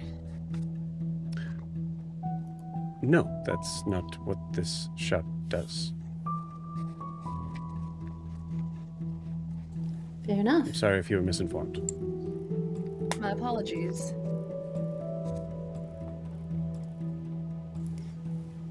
Would you know where I can find such books? And I'll pull There are many- out the copy I have of Advanced Robotics 1. You show that to her? Yeah. Okay.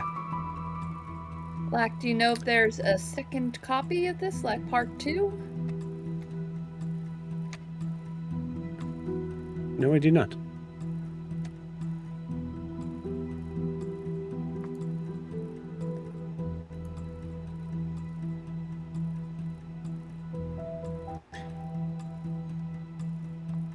The parts that you asked to grab that I procured for you, thankfully are from older models that I no longer need to be servicing at all, so there is no charge. Generous. And how much for fixing my friend Webb here? We'll say it comes with a warranty. Okay.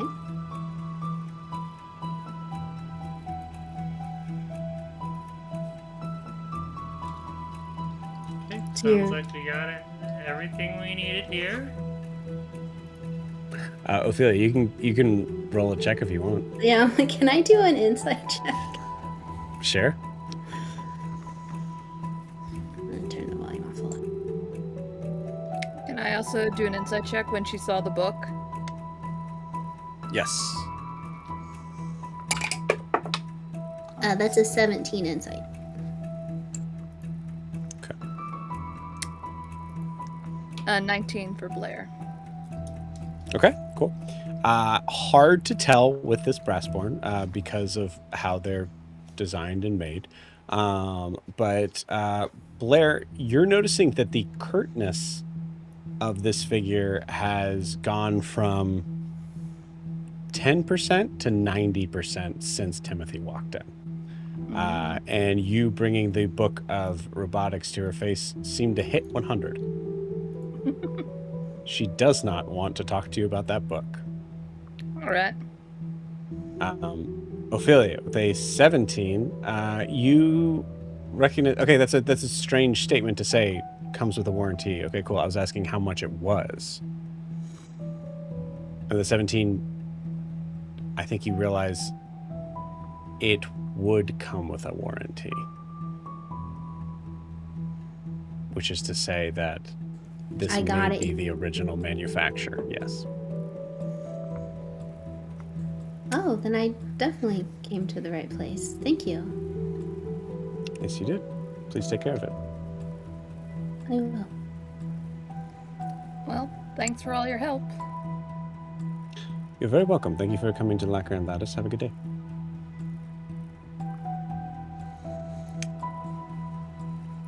Okay. I Timothy. Could I do an insight check, or did we need to do one to see if there was a weird exchange? Yeah, what is well, let's put this. What is Timothy doing in this moment? Timothy is just staring her down. And Okay. he's waiting think- for the rest of them to leave at this point. Yeah, I think you're catching a vibe, Ophelia, definitely from Timothy, and it's kind of this weird moment of like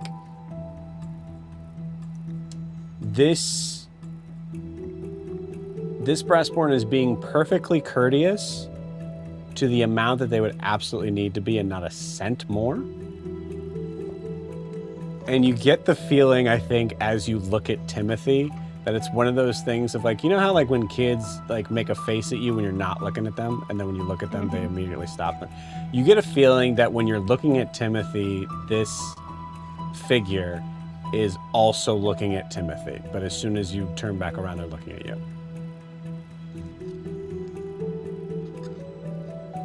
Okay, well, we're gonna head to the exit. We'll... Are you sure there isn't anything else I could sell you? I mean, if you want to show me some things, I'm happy to look.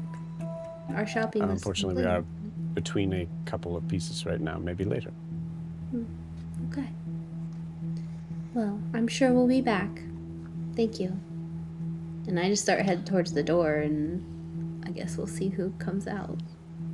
Very happy to be receiving your business. Thank you very much. Yeah.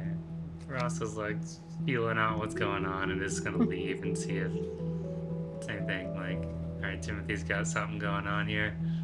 I think Rob, I'm sorry, but I do think the sheriff is like, we're just gonna leave. You guys don't see this? Yeah, like, because I've heard this robot's voice talking to Timothy and the other, so I think I know a little bit more than everybody else. And so I'm just gonna like slap the sheriff and like, alright, we're gonna leave it. Yeah, I'll say this, like above board, Rasa, you don't know for sure, but I think it would make sense for you to like kind of wonder. Timothy, you know for sure.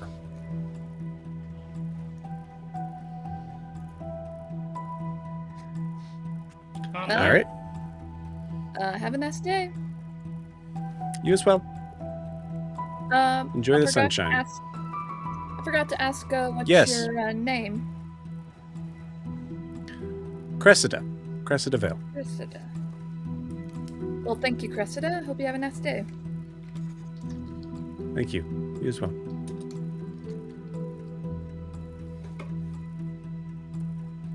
You hear a little jingling bell as the rest of the party leaves the room, just leaving just Timothy and Cressida.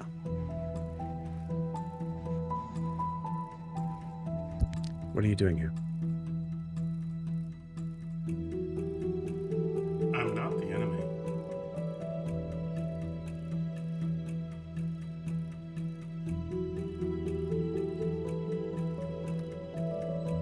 Answer the question.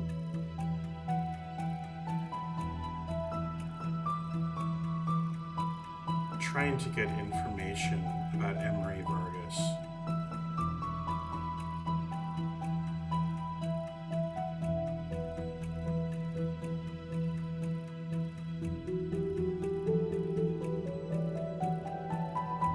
Why would you come here for that? In the middle of the day. Not here for that. Here for parts. And you received them. Free of charge, I did. may add. Could have charged Ophelia. She has a lot of money. I know.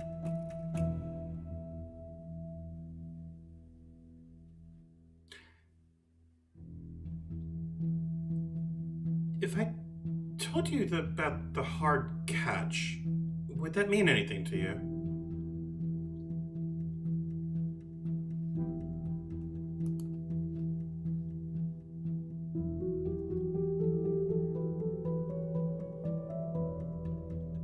No. Please explain.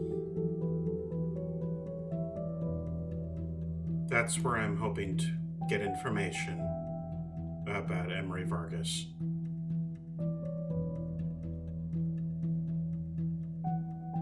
Those parts are needed to do that.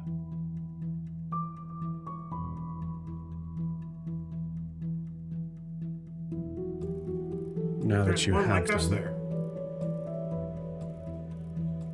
Actually, two, I guess.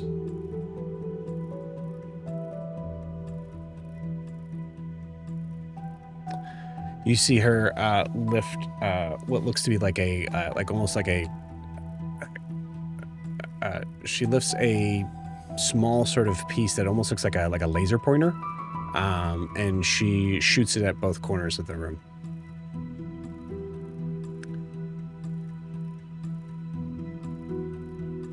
Like us. Well, newer. And he kind of looks her over. I'm assuming she looks a lot newer than Timothy.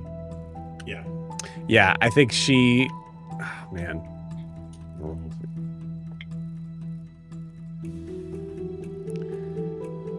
Newer compared to you or to me? Newer compared to me. Possibly the same build as you.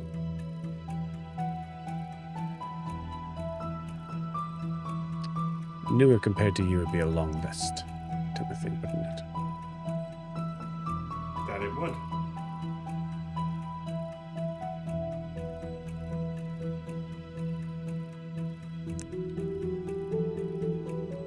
Feel free to divulge any information you find.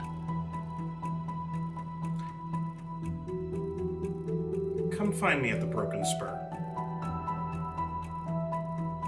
I'll start walking out. As you start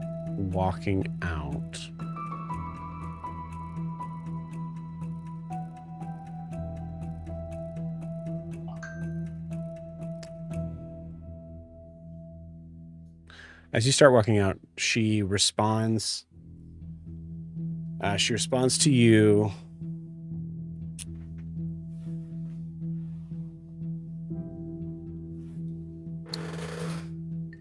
She just says, she asks you, alone? I'm sorry, Joe, I didn't hear that. She says, alone? Question mark.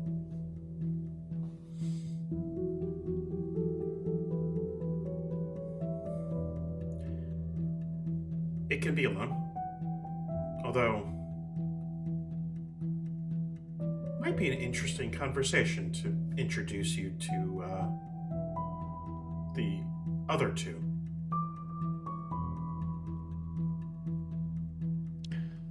I assume by the other two you're not referring to the people that are here, as I have been introduced to them. No.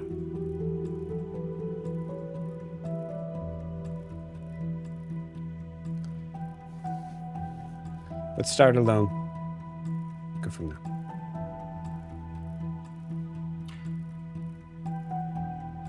I look forward to it.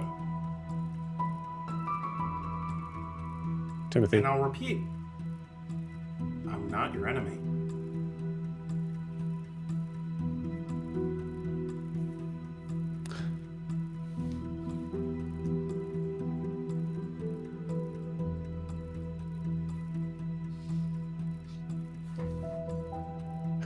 I think she's looking for words to say. I think you walk out. Mm-hmm. Yeah.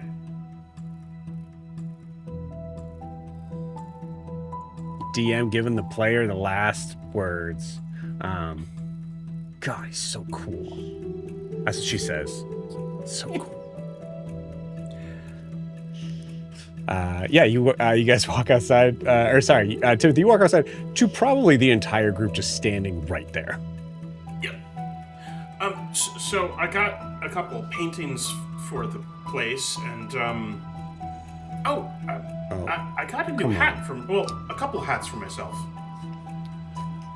Okay, Timothy. I mean, that's cool and all, but was that a friend of yours Yeah. or what?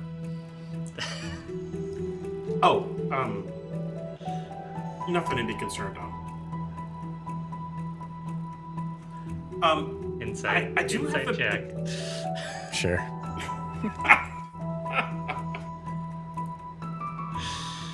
11. 11. Can I also do it in? yeah. Oh my god! Oh my god! That was a nat 20. Nat 20 for what? I'll say when Rasa is I- trying to do an insight check. Go ahead. I was gonna say deception, which would be a -2, so it's an 18. 18. Okay, cool. When Rasa tries to do an insight check, it is distracted by the sheriff going, she was kind of cute. And that just throws you off, Rasa. Ophelia, what's your insight? 21. 21. Okay, cool. You're able to maneuver past that. What is the vibe? What is the vibe from Timothy?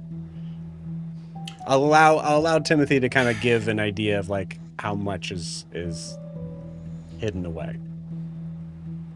I think he's trying to figure out the you know how sometimes you'll group certain people in terms of, are they a friend, are they not a friend, are they an enemy, are they a colleague, are they just some rando that's on the street? He's not entirely sure where to place this person. They don't really cleanly fit into a box yet.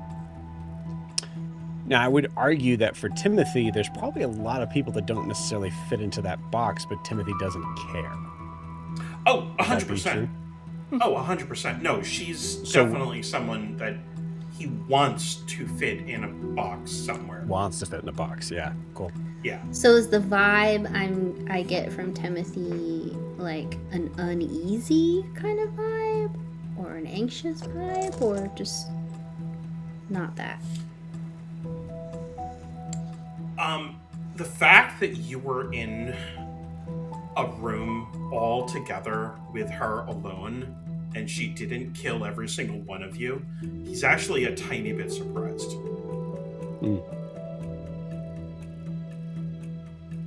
So yes, I would say in that regard, kind of like confused might be the biggest thing you get.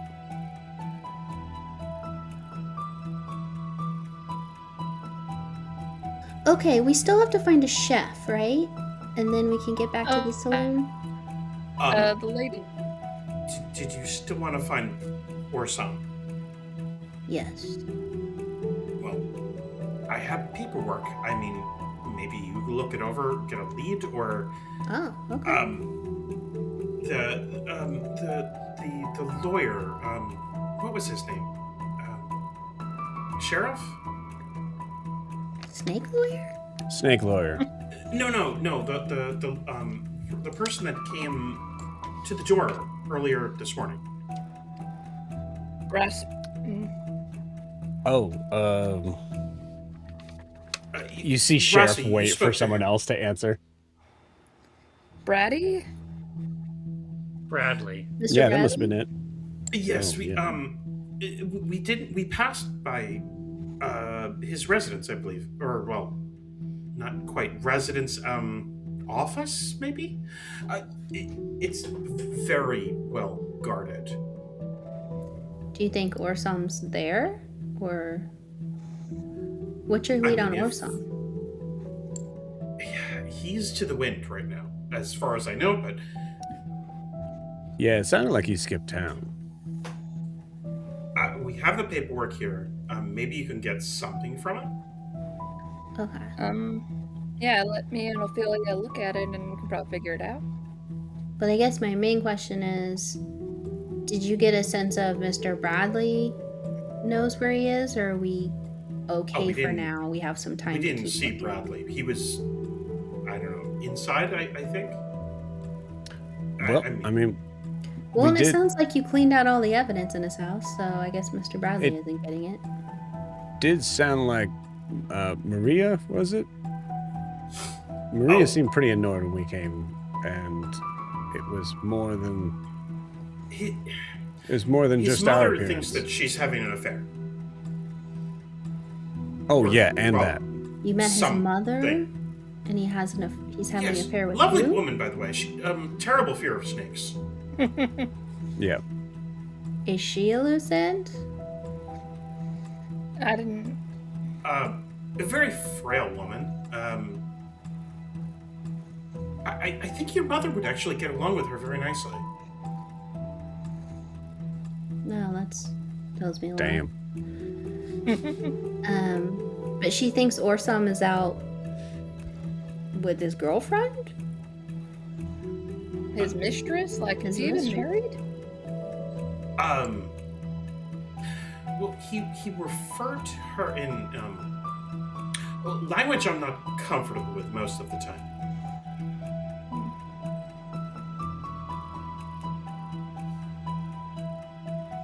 Whore? Actually, we left her at the office, didn't we? Yeah. Are you talking about his assistant? Oh yes. Yeah. Oh no, she's absolutely Also, for the record, I didn't wonderful. think I didn't think she looked anything like that. Not that there's anything wrong with that either. I don't.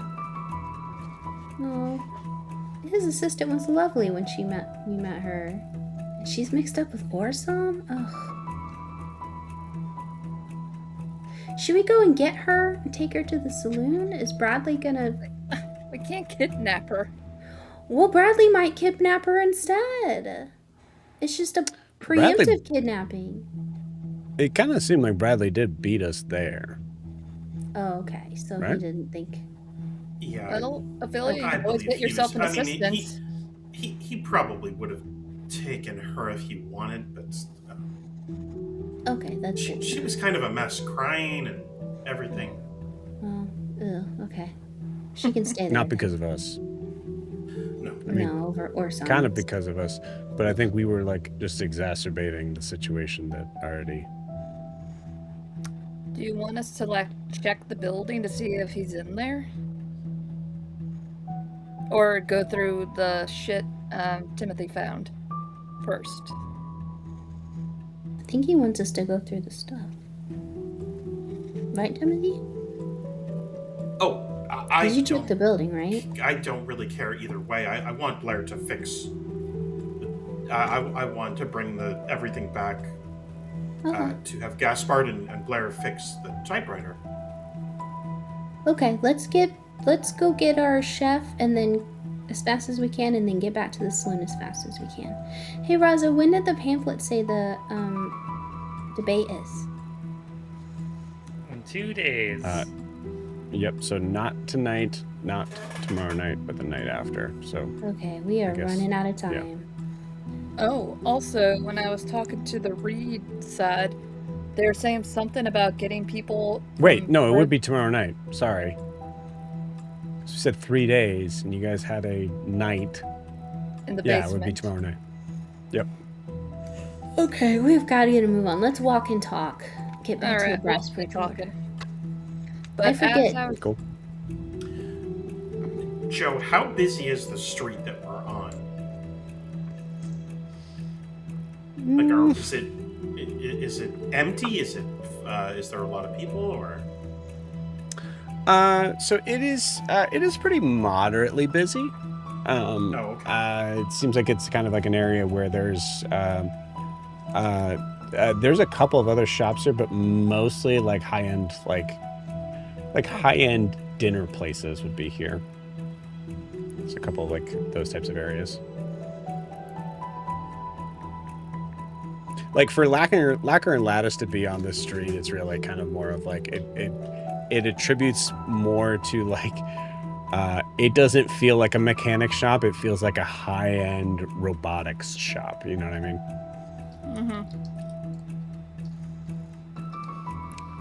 But yeah, so Timothy, as you guys are leaving, Timothy, do you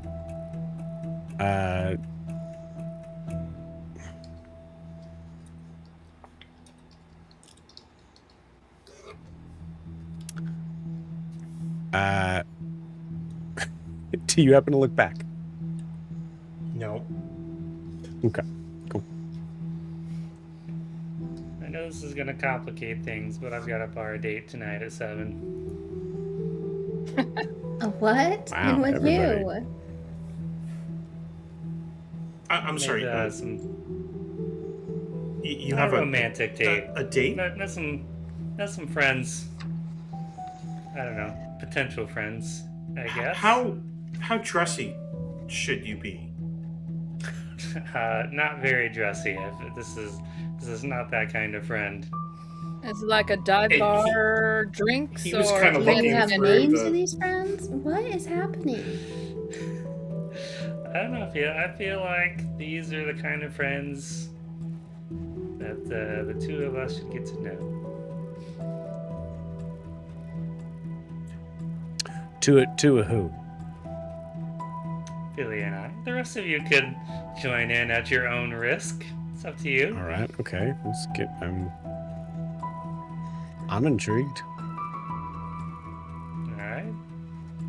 Timothy, Blair, you got one more patience in you? Is there time to go back to the see the progress on the hard catch yet?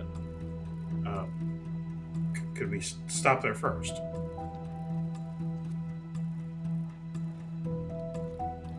Yeah, I mean, I'll say 7 tonight. Like, you'd have probably about maybe 3 hours or so before you'd have to leave.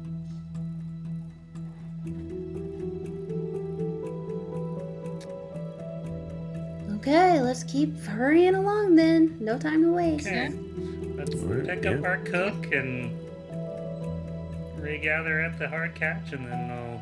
Do we even have time to whoever pick would up like our to join. cook tonight? Could we Should we just possibly go back to the thing? could we possibly go to her tomorrow? Yeah, we might have Yeah, to that'd be fine. push Yeah. the chef off for another day.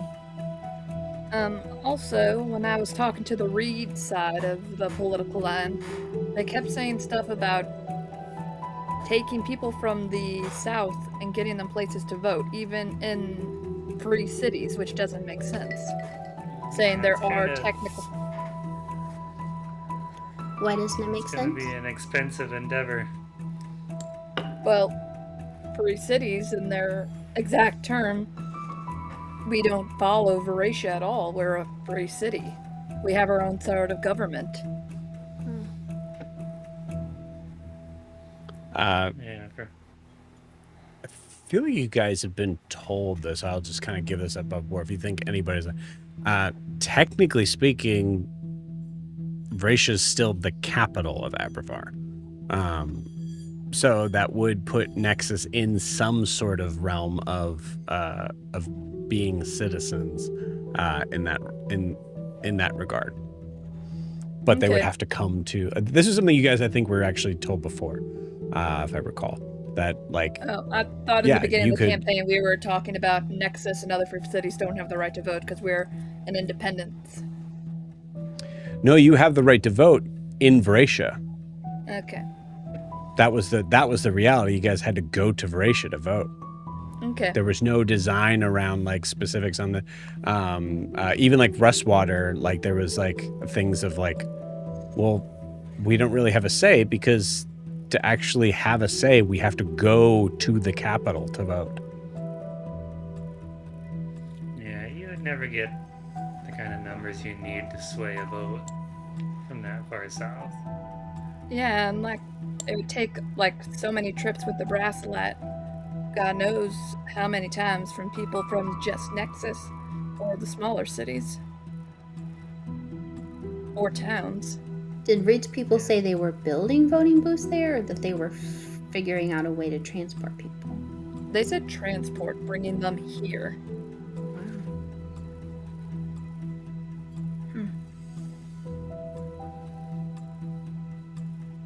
Might be worth asking some more questions about that. Yeah. I have a card for the Reed's political campaign for their offices. That's something more Ophelia's thing with talking to people. It'll be worth stopping by tomorrow, maybe. Okay.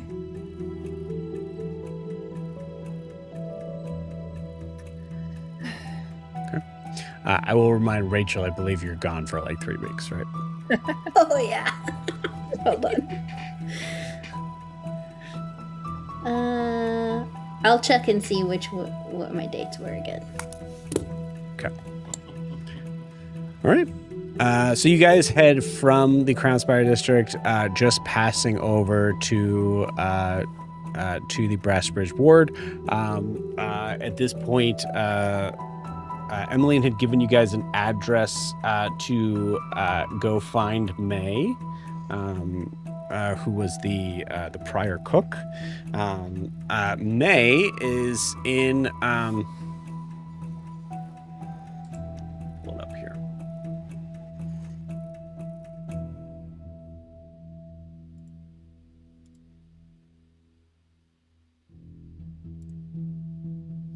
May is in the factory tenements.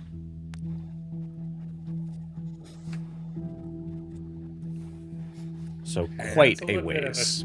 Yeah, so I think we save that for another day. Yeah. Be back to the hard catch and see if we can get these things open for Timothy. Yeah, he's been so patient. He also doesn't give a shit about anything that you guys are talking about with the election or the country. He's like, whatever, don't care. Timothy's been quiet this entire walk back. Yeah. I think I was like, okay, Timothy's been quiet this entire walk back, and you see the sheriff just going, something on your mind, bud? I just want to get in the locker and maybe there's an answer. Okay, that's a really weird way to put it. She looked great. She? Yeah. Who? What are you talking about? at the hard catch. Who's the Where we're going. locker? What? The locker I want to open. Yeah, no, I anybody else get what he's trying? Okay. Yeah.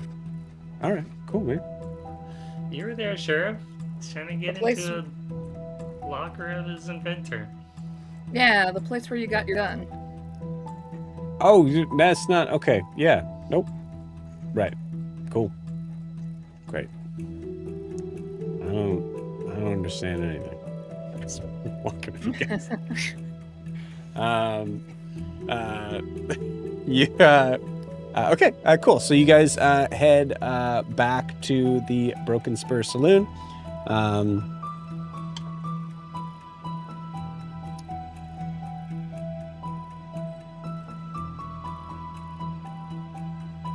Okay.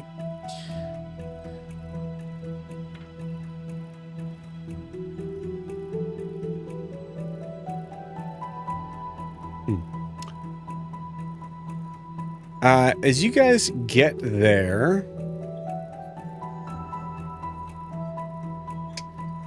you see there is a figure.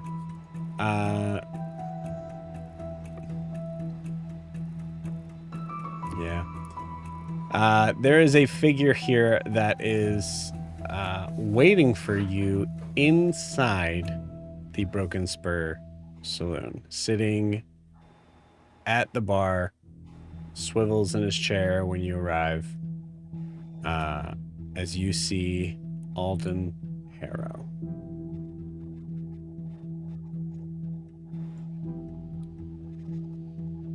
Timothy, you okay over there?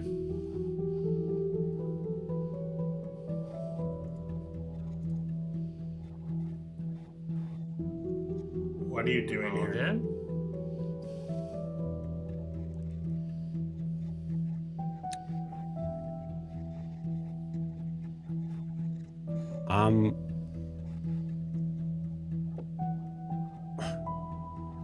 What am I doing here? Your girlfriend left.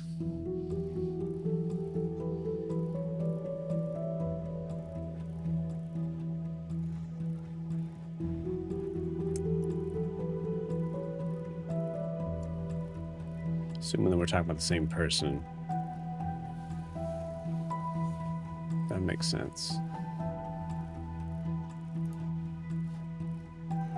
Where'd she go? Back home or southish, Southish. probably.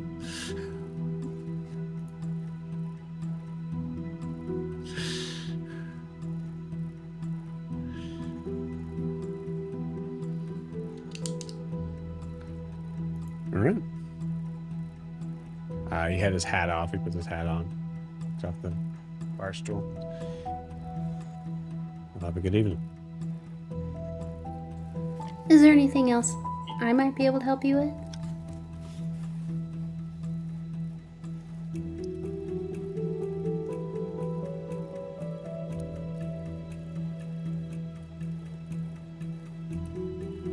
My understanding, you...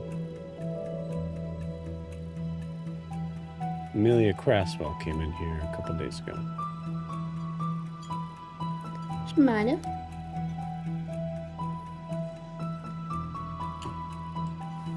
You a fan?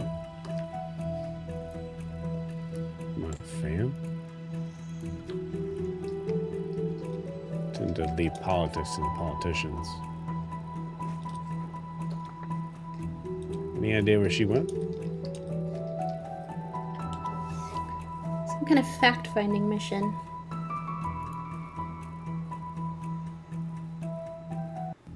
Fact-finding mission. Hmm. Is that it? I don't know. She has her own notions, as I'm sure you know. Yeah, that's all well and good. Sheriff, can you show the gun that you retrieved? Alton, does this mean anything to you? You show him the gun.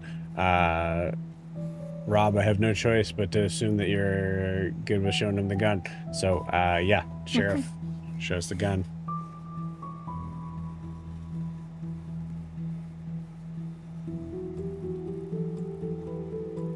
Where did you get that?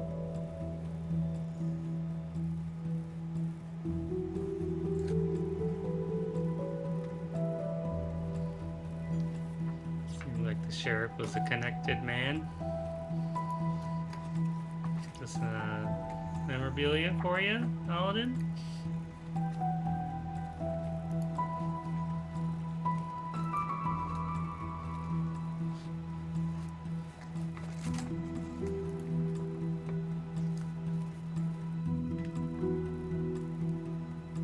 As far as I'm concerned, you can stick that gun up your ass for all I care.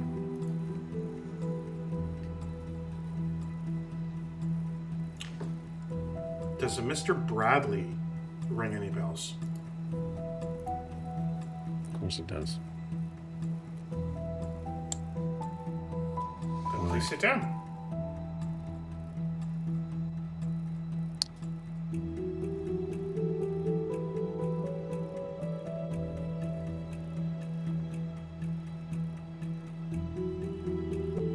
I have a feeling you guys aren't telling me some things. I'll sit down when you tell me. We've told you as many things as you told us, Aladdin, Bullshit. which isn't much. Fact-finding mission? And what's that to you?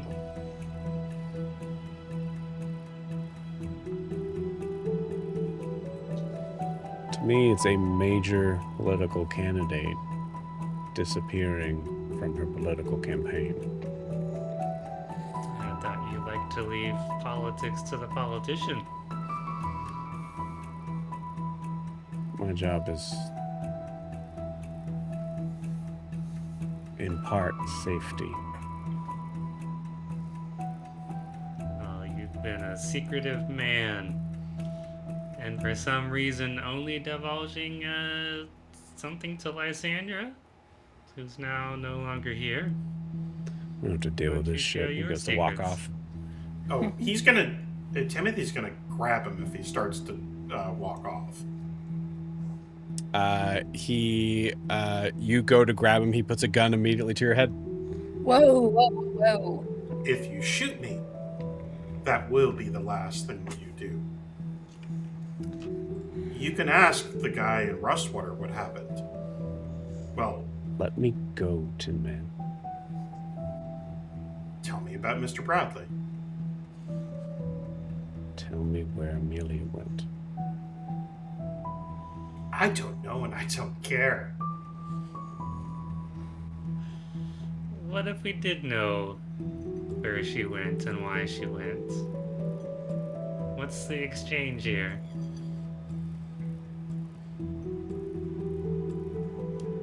Puts the gun down.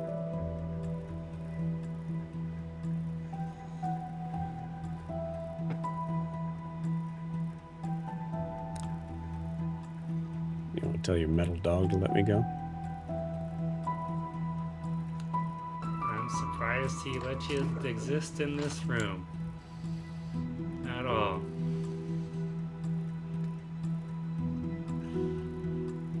Timothy, you let him go? Yeah, I'll let him go.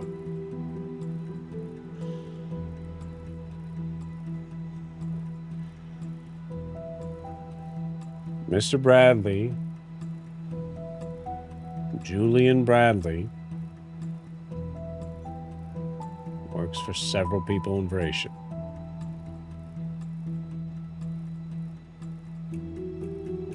Several big names, all rolling around one. Guess. And what does that have to do with Craswell? safety? Read. Nothing. You told me you wanted information on Bradley. I'm giving you information. Who's the one? Yeah, we kind of already knew that, though. You just confirmed something that was already highly probable. Who is the one? The Chancellor.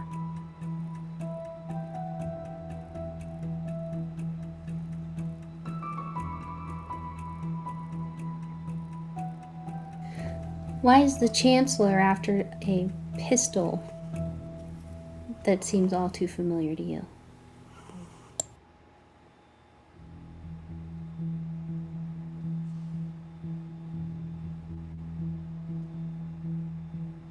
I don't know why. Who does that gun belong to? You know who that gun belongs to.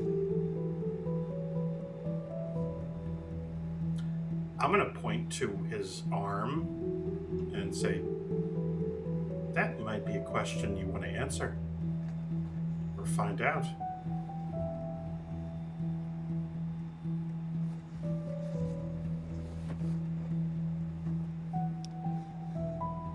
It's my daddy's gun.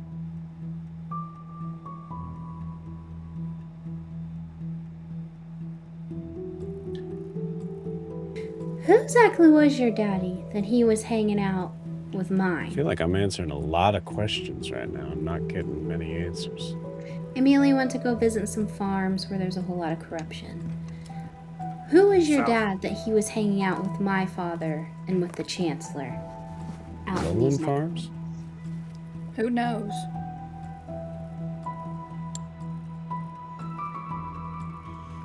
Yes, Lowland Farms.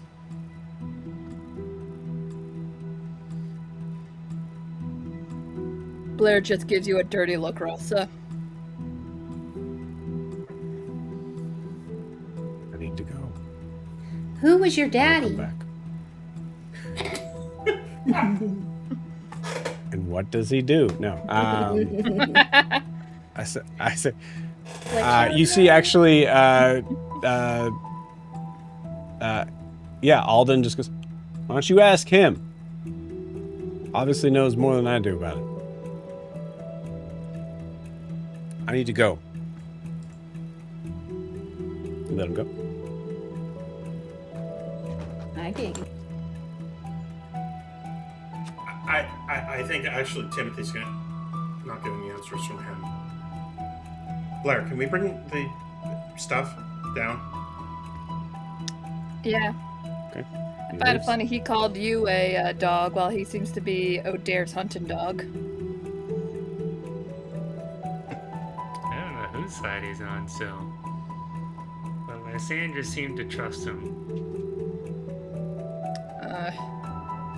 No offense, but Lysander didn't have the greatest judge of characters, and I just gestured to all of us.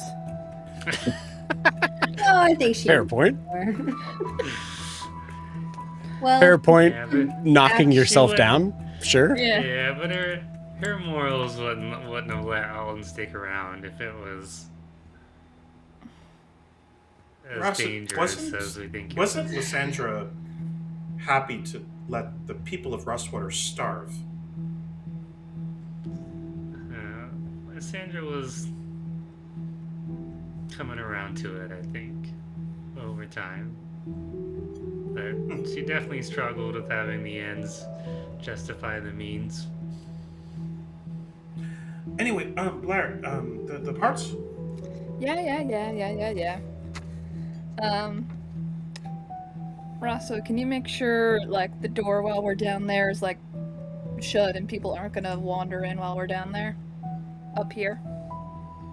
Yeah, this place has remained undisturbed for quite a few years. I think we'll hang on here for Well, Yeah, I mean, considering... it brings up a good point. You've no idea how Alden got in. Yeah. We have Tall, Dark, and Brooding that just came in. The lawyer dude and everyone seems to now be wanting to come into this place, and we have not addressed it, and including this guy, and I point to Sheriff, who came from a tunnel. Hey, come on. No, I thought we were over that. Right? We're good.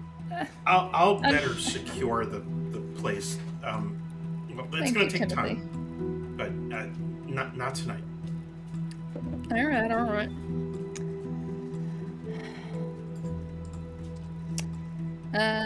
I'll go down with Timothy and start working on the typewriter. Has Gaspar done anything there in our absence? Do you go down with her? Oh, yeah. Cool. You get down there and you see there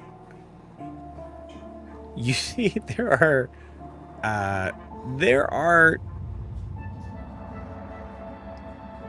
a surprising amount. Okay, so a couple things. Actually, I'll roll for it to see what Gaspar's been up to. Okay, cool. An army of death machines. He touched stuff that Neve didn't want him to. Yeah, 100%. All the cool. owlbear dolls are up and active. If you say it, I can't say it happened. Oh my god. You get downstairs. Now, say honestly, it sounds like you guys probably beeline right to the locker room, right? Yeah. Yeah. Cool. Sweet. Yeah. Okay. Well, in that case, I would say you see Gaspard. You don't see Gaspard when you get to the locker room.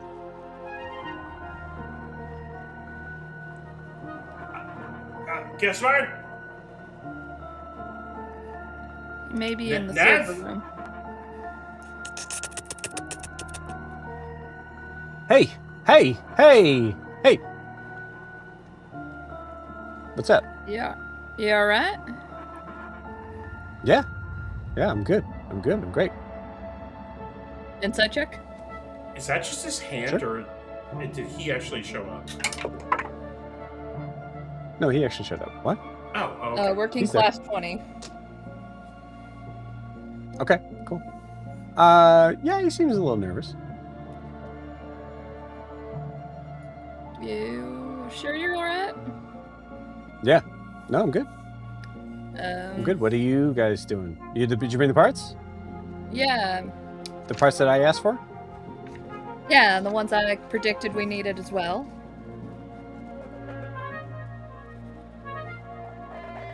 Timothy, was the ones that I wrote down?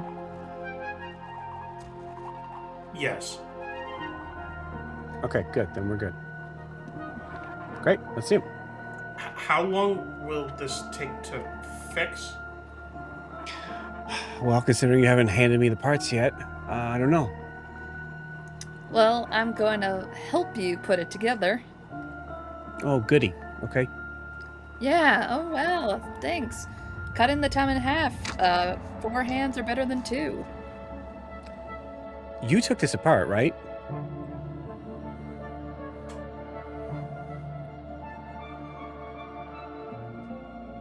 I think Sarah is actually frozen. It's really funny. that was really funny. You're giving him the death stare. Yeah, that was. Okay, we'll try that. We'll try that scene again because I don't think it's fair to. You see, just Gaspar just go. You took this apart, right? Yeah, because Timothy asked me to. Well, I said it might work. I didn't know you were going to rip it off the wall. No, That's Timothy, something you were I would telling do. me you wanted me to find a way to open up the lockers. I was trying to find a way, and you were very insistent upon it. So when I did do it, and it was halfway through it, then you were like, "Oh no, you gotta put it back together and not do your first idea." And I was like, trying to fine. I'm trying to be a team player. I'll You know, go when- back. How long will this take to fix?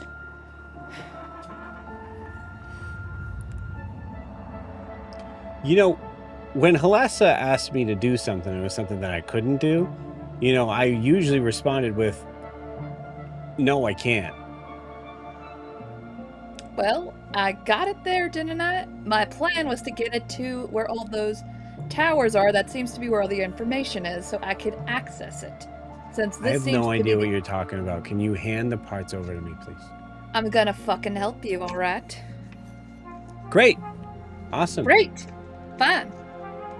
I'll tell you what. I'll ask for parts and you hand them to me and hopefully they're going to be the right parts. Timothy, you just hear that. You hear this happening just like in a moment of like, this is going to take forever. I feel like I stepped into like a very weird mating ritual. Just give me the parts. I'm gonna fucking help, alright? I'm not. Great. Step 1, give me the parts. Step 2, tell me what you're doing so I can understand it in case something goes wrong and I can fix it later. So you want me to spend twice as much amount of time trying to teach you how to do it instead of just doing it? Well, yes. I don't know, like, are you planning to stay here? Like, do you want to still be a What? part of this? Are you gonna stay here afterwards? Like, what are you gonna do? Yeah. Like- So I gotta be an indentured I would like servant you to teaching you how to stay. make stuff? I would actually like that, alright? You seem pretty fucking knowledgeable. This is the weirdest fight I've ever had. This is pretty normal back in Texas in the Tremor District. Hey, can I ask a question? What? Where's Lysandra? Ooh. She left. Yeah. Oh.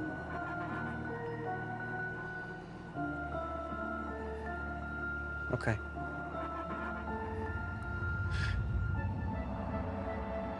Yeah, okay. Alright, I need a crescent wrench.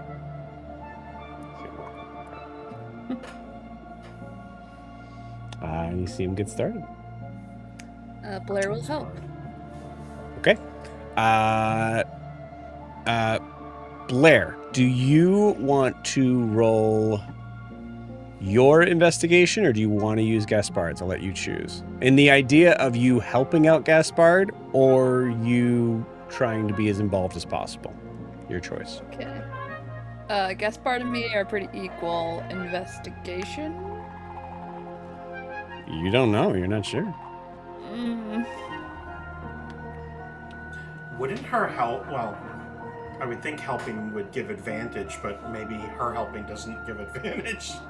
Her helping would give advantage, or it's Gaspard giving help to Blair's roll.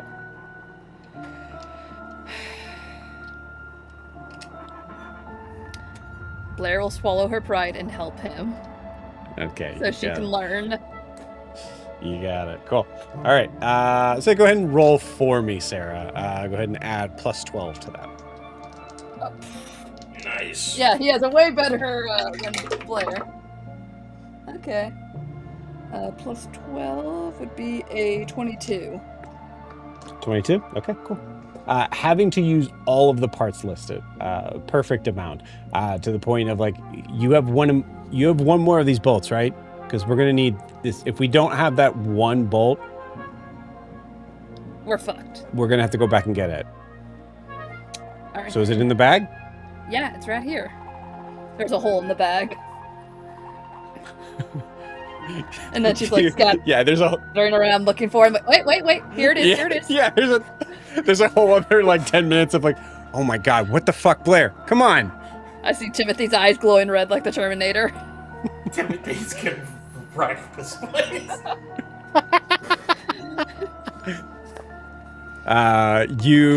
Blair, you find it. Yeah. Okay. All right. Great. All right. Woo. Almost lost it there, huh? Just throwing it, just tossing it in his hand. Put it, Timothy. Watch out for the bowl of chili. The bowl of what? Never mind. You got chili? All right. Okay. Well, there she is. Good as new. Okay. I get out the typewriter. Oh no. Let's go to Nev. All right.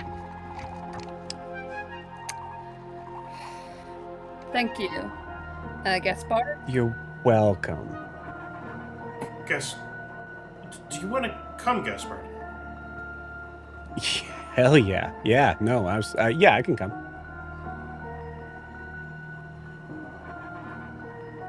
Blair, are you coming as well? Yeah. Alright, Yeah. just walk. I'm gonna walk over to where we left Nev. Wait. Why am I blanking on her name? Nev. Nev would be in the server room. No, not Emily. Nev. The other one. Emma. Emily. Emmeline. Emily. Yeah, Emily. Emily, Yeah. yeah. We left her. We left them together. Yeah. Yep, in the server room. But as you guys get to the center room there, you hear a voice going, "Hey, howdy, partners. We're gonna get you." And you see the bartender now has these giant mechanical hands that are built up around like these like pauldron sort of style shoulders. Everything is like this figure was mostly wooden, like in parts. Now he has like full like Mortal Kombat, like Jax, like the arms, like that's what his arms are now. As you see him just spinning two glasses in his hands. Little B. Yeah. You see Gaspar just kind of look up at you, Timothy, and just, you let me down here for a long time. Timothy's gonna look at him. Just rip his legs off, and he's gonna walk past. You were the one that took... It's a long story. Brian, I'm sorry. Whiskey on the rocks. I'll come back for it. Straight tequila. Brian? He needed a name. Names are good. Yeah. Yeah. You see Gaspar kind of go ahead of you, Timothy. Yeah, I think there's like a moment of like, all right, Gaspar. Nice. Names are good. And you walk into the server room. I'm going to roll something here. Okay, cool. You hear just straight up yelling. From as the door opens, you just hear Emmeline say, "I don't understand why you're being so stubborn."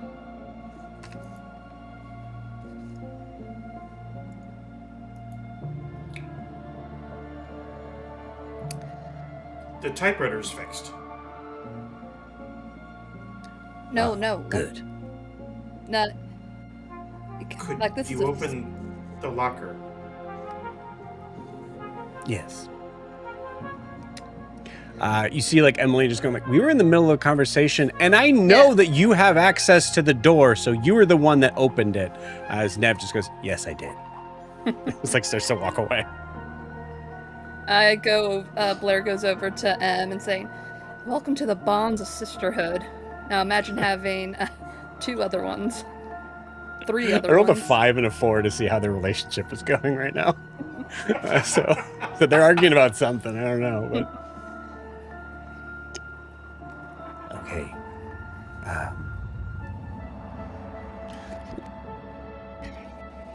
Now that it's ready,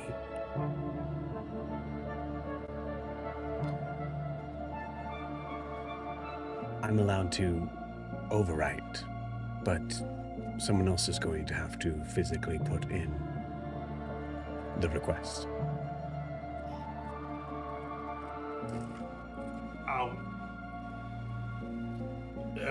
The typewriter's next to where the locker is, right? Yes. And it's just the name? Yes. You see Emily just... Timothy, you need me for that? Not unless you want to. No, I think you... Go. Oh, later, I meant another. Well, she goes by Cressida.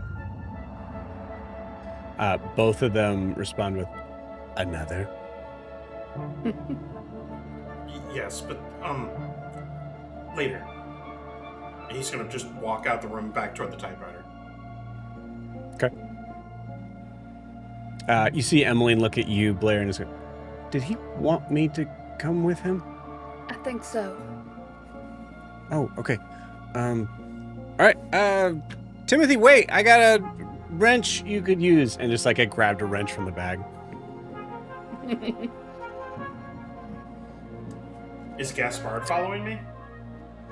He can if you Of course. want. I left it up to him. He knows I'm trying to open up the locker for Emery Vargas. Right. Yeah. I mean, the reality is it means so much more to Timothy than it does for these other people. So that's why I'm kind of leaving it up to you. Sure. Yeah. Okay. Cool. I would say he sounds curious enough. Yeah. Yeah. He's curious of everything in here. So yeah. Cool. So you see Emmeline and Gaspard follow you down.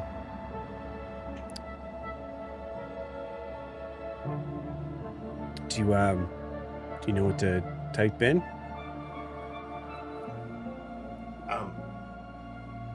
Just the name. He's gonna start typing in to the typewriter. Type in Emery Vargas. You see there is a moment where you see this like kind of like a little like of like electricity sort of arcing out as you see it starting to try to tell you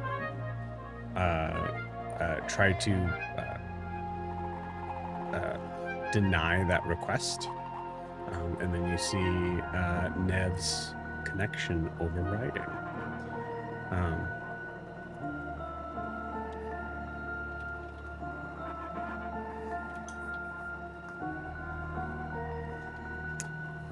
As trying to find the specific numbers that would be on here. I believe there would be. The numbers are actually important, believe it or not. There was a thing for this. Something we completely ignored. Like someone said, there's so many NPCs on here.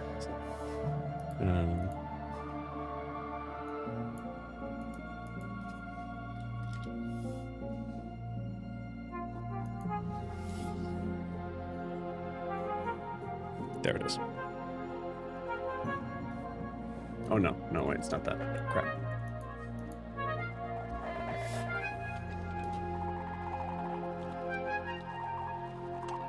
Did that. Okay, cool. You start to see oh, you're killing me, man. There it is. Okay, sweet. You see a bunch of like you hear the like heavy sort of movements of doors that are shifting in and out. Timothy, you notice that the door at the end of the hall that was the one that the sheriff went into actually switches out.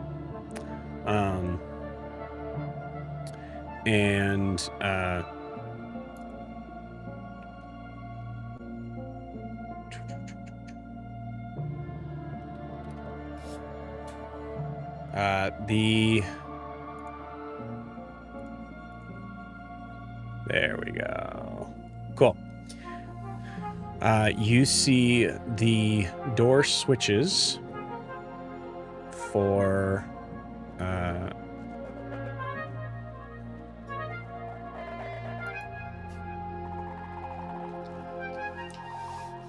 a set of new numbers that is... Good Lord. Sorry, gang. There's so many notes. The anticipation. Oh,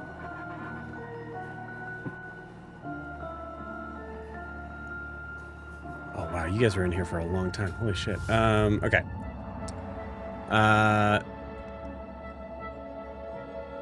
There we go. Okay. Finally got there.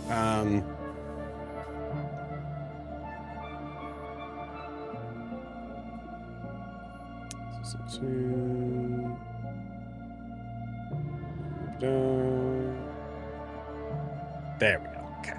Found it. Finally. Okay. So you see. Oh, shit. Okay. That would be. For this. It would be 9. Yeah.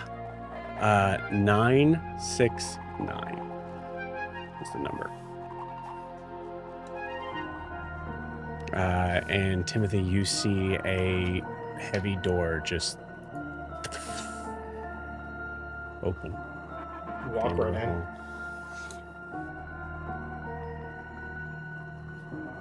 Timothy, as you're walking in, what is going through your mind? What is the expectation? What is the fear? Give me some of that. There's literally no expectation, because the more he knows, the more he realizes how broken everything is inside of him. More his memory than anything else. And I guess the fear is that there will literally be nothing there, absolutely no answers.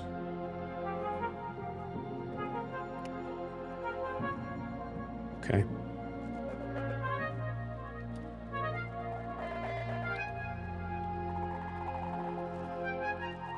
Part of your fear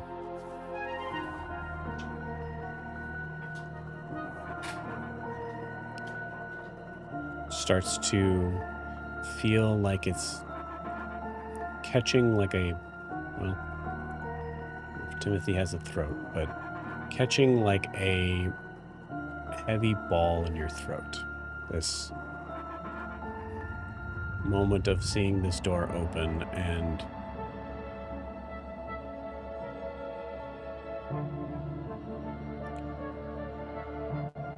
you see nothing but a back wall, brick. You don't know what you expected, and you know what you hoped for. But there was maybe a moment of like thinking laboratory, or just pieces, or leftover parts of that. And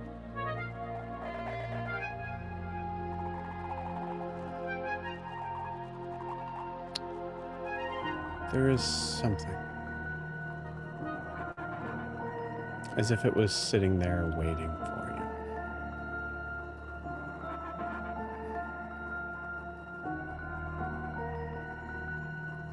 A cylinder. Simplistic in its design. This metal top to it, with what looks to be, upon first glance, like 4 bolts on either side of it. It looks maybe almost somewhat similar to like the like power cores that Nev that you had to pull apart to shut Nev down. This is even smaller.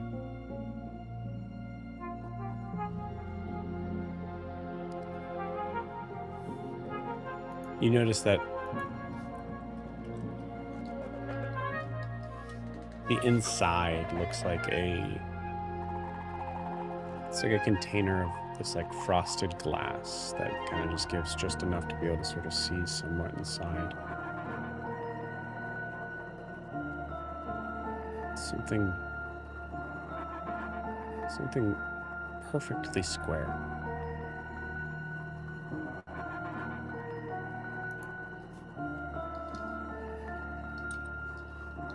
What looks like copper contact points on one side.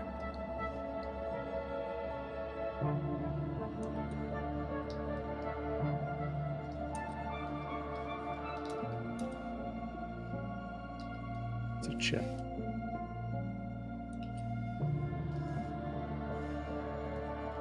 Some sort of mechanical chip.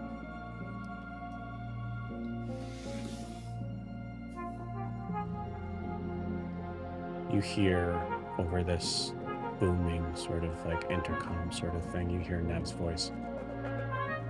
What'd you find?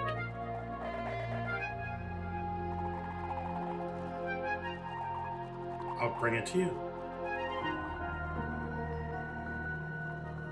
Quickly. Please.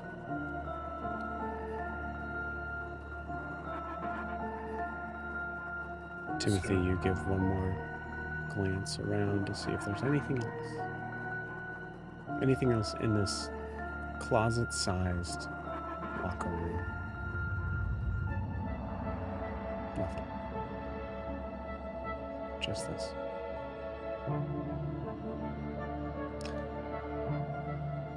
The only other thing you notice as you take a moment and turn it over is underneath,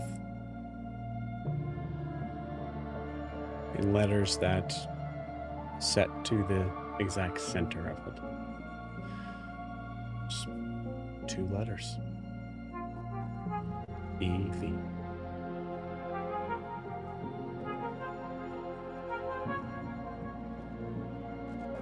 You turn. Start walking down the hall. You see from the camera's angle, the door starts to just shut behind you. And with that, we're going to end tonight's session. See you all next week.